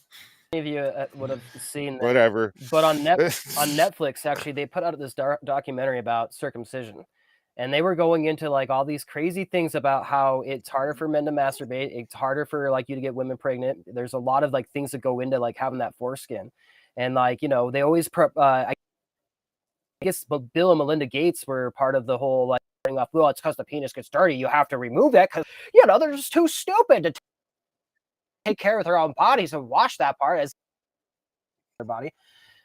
But it's several. Yeah, there's been several aspects of attacking food, and then our civilization. I was actually just thinking about how we really do need how the masculine, attractive body, right? Like that's to me being.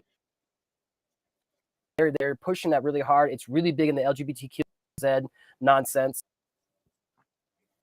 rabbit hole on Twitter, and it'll grow. That these LGBT nonsense, it's like they all want to be fat, and they all talk about getting fatter and fatter, and they're pushing this all on the kids right now, right? As they're like about their sexual identity. It's wild. Yeah.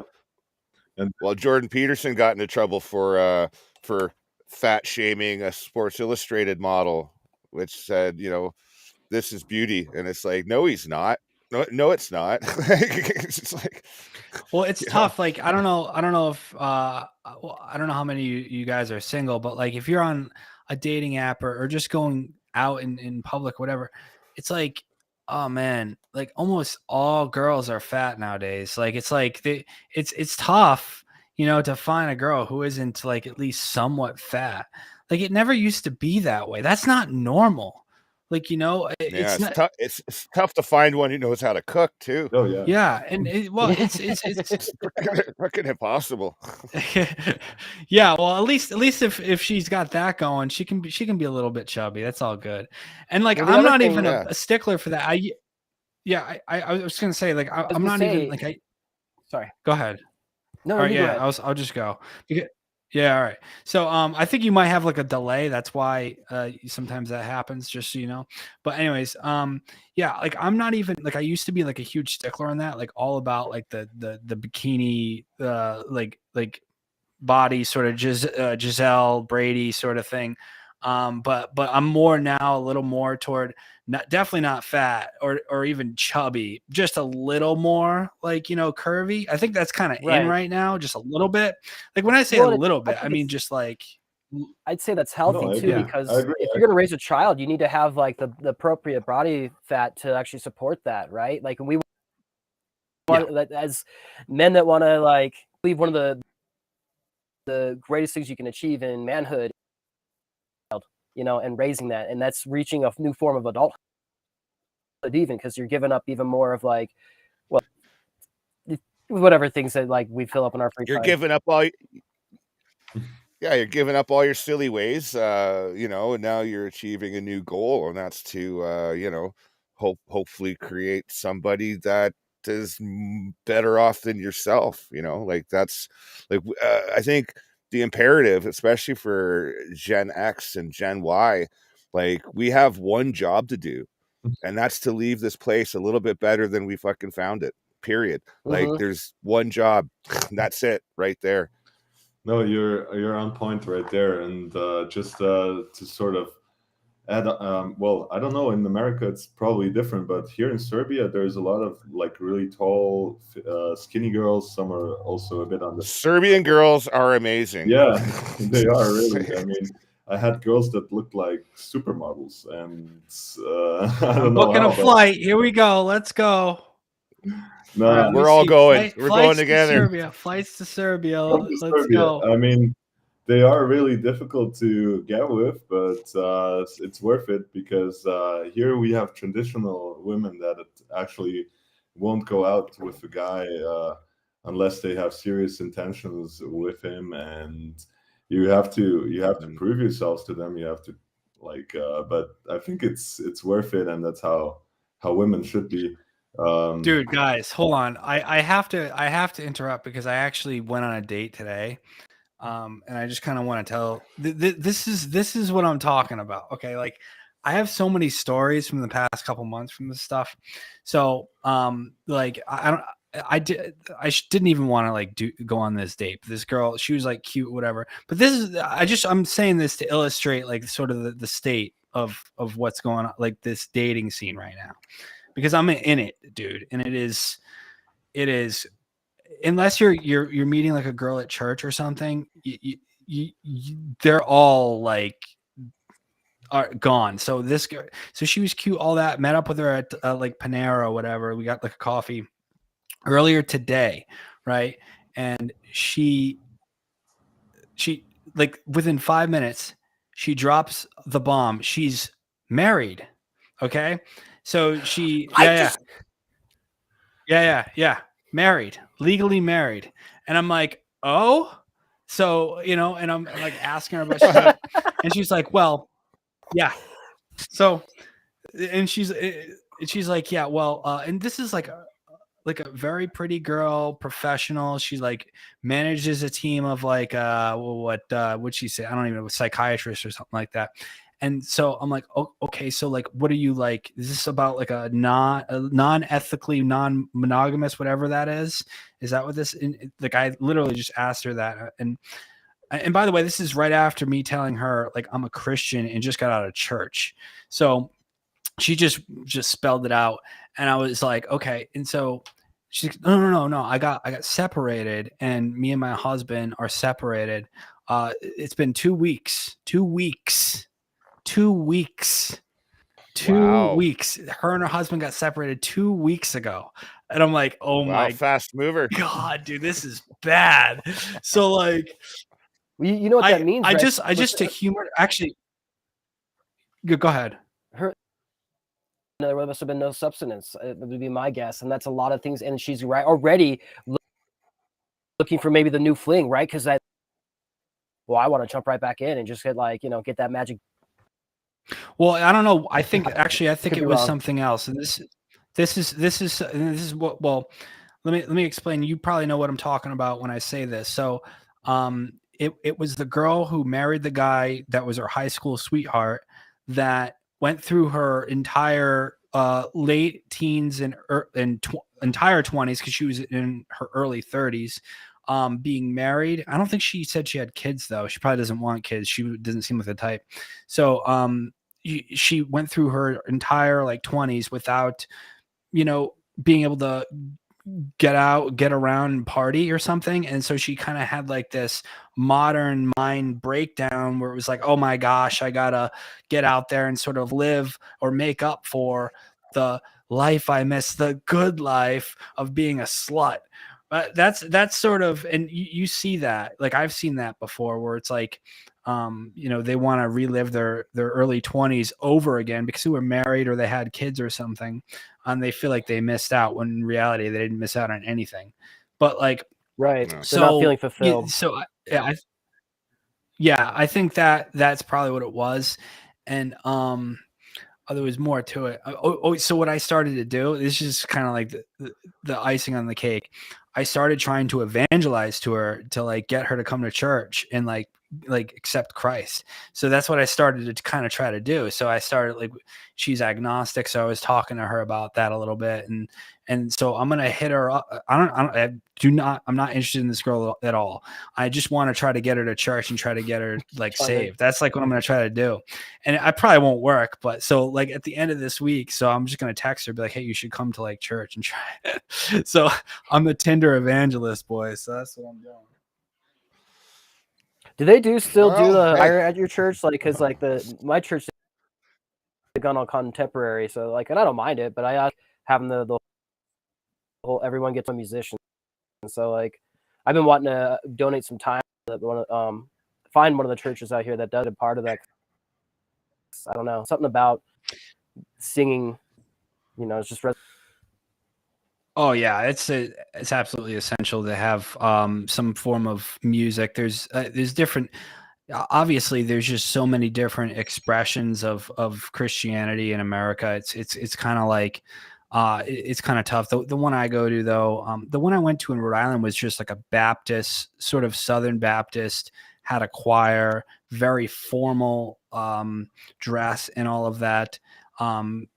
And this one I'm going to now is totally different. Like I can show up to service like this, and it's a little bit more of like a band type of music service, and it's very, very like passionate. And there's a little bit of the charismatic Pentecostal vibe to it a little bit. You know what I'm talking about? Like the more charismatic stuff. And it's a little more of a younger crowd, and it's just casual dress and sort of like more contemporary music, but not like the corny like version of you got to find a good church. If you're gonna go to like a church, like if you go to like a bad church, it's not gonna be good. You're just not gonna enjoy it, right? Like. And so, yeah, that's important. They're out there. You just got to find it, and you got to find what fits you too. Like that's what's good about like America. There really are so many different types of like expressions of it that you can reach out to. But I think for most people, the type of thing that the church I'm going to nowadays, most people who are like millennials or Zoomers, that kind of works because you know, it's more of an authentic vibe, whereas some of these although Catholicism is coming kind and Orthodox is kind of making a comeback, but especially like a lot of these very formal sort of Protestant churches, they just seem a little too square for like younger folks, or even like middle-aged folks. Like I'm kind of getting middle-aged at this point, like so but yeah, it's all about finding, really you just got to find a passionate crowd that you vibe with, that is biblical and but authentic and not judgy. The because that's not what Christianity is about, right? It's not about judging people who are sinners. It's the opposite, right? It's about going to the sinners out of love. Like one of the things, like especially with like LGBT folks and stuff like that, like our goal is to go out and get them at the church, like, and not to, you know, promote that, but out of love, you know, to get them saved and to try to be like, you know, this isn't what God wants for you, you know, and you know, try to get them toward the church is here doing a different thing with that whole scene. But we have, I mean, I don't know if you've seen it. They're trying to turn our state. Yeah, it is hilarious, and we're known as the gayest thing. Well, that's the worst, right? I just got to say, progressive Christianity is awful and the worst. It's like, it's more offensive than anything out there in the culture right now when you wave an LGBT flag at your church, because what you're saying is you are affirming you're affirming the exact thing the Bible tells you not to do. Like your goal is to convert those people out of that, to get them out of that, to tell them what they're doing is sinful. But you're not supposed to be dicks to them, but you're supposed to try to convert them. Like that's it, and it's supposed to be out of love. Like this will be better for you. Like, and like this whole, see, a lot of people, because we're raised in this modern culture and stuff like that,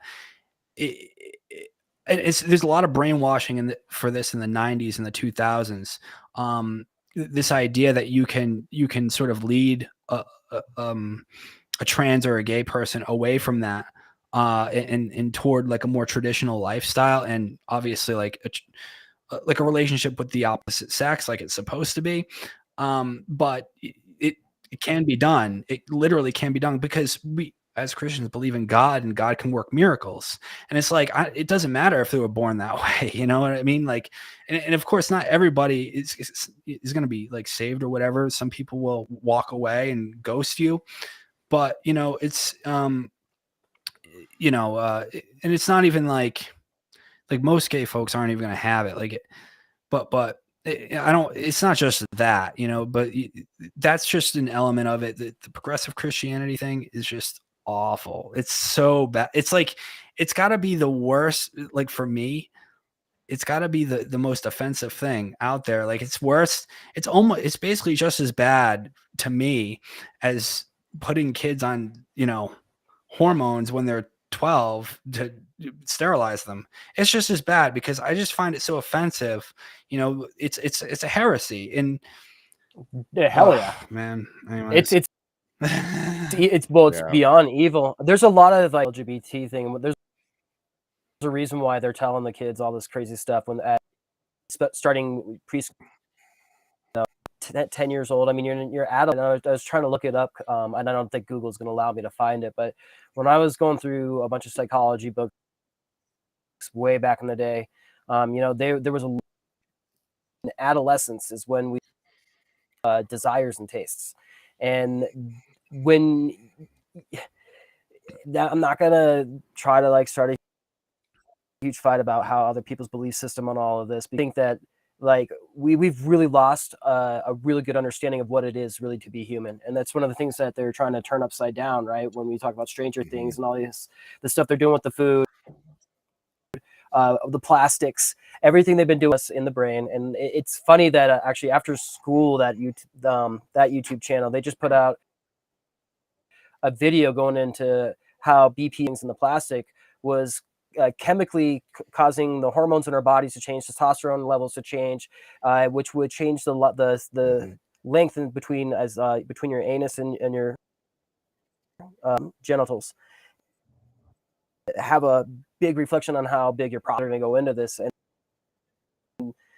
so you got psychological programming going on. You've got chemical alteration, and it's also in the foods through nanoparticles and other things, right? They add other hormones. If you eat a lot of soy, you're going to get a lot of estrogen. And you go to like even our gyms, and you'll see on all the different like protein powders, they're putting soy in it for a certain reason, right? And I'm like, oh well, gee, it's more of like, well, probably the estrogen levels. It's going to change how the body. Without testosterone, we don't build muscle. It's going to change sexual desire. Yeah, and that soy, by the way, is probably most definitely going to be GMO soy. It's going to be all the genetically modified soy that they have, like Monsanto has everywhere. I mean, even the idea of non-GMO foods is getting kind of ridiculous because, I mean, GMO pollens can pollinate other crops. Like if we have an open air system on this planet, I don't know if people realize this, but like the GMO pollination thing that will cross pollinate and contaminate other crops, and Hey guys, I got to get going. It's like past my bedtime. I got to wake up early. So we got to do this again, though. I really had a good time. It was a good conversation. Yeah, absolutely, there, Press. I was thinking too, it's we're at 2 hours, 30 minutes. I think we could do our closeout now, actually. So why don't you tell people how to find you there, Press? Yeah, Resisting the Reset on YouTube, on Rumble, BitChute, and Odyssey, and on Twitter. At PressResetEarth on Twitter, and Gab, and then also I have a Telegram group which we share funny info, so that's good. And I might actually, if it's okay with you, Robert, I might repost this on my channel if I have time tomorrow. So, and just I did link already, it, brother. So. Good. I posted it in your Telegram for you. Oh, man, you're just such a good personality and such a good heart, brother. So yeah, man, thanks, it was buddy. great to have you back. I really had a good time, man. Thanks for coming out. I do appreciate it, and yeah, great talk. Yeah, thanks, Press. It's been a long time, but I'm really happy that we got together again, and hopefully we can do this again in the near future. Sounds good, guys. And FYGP, where can people find you?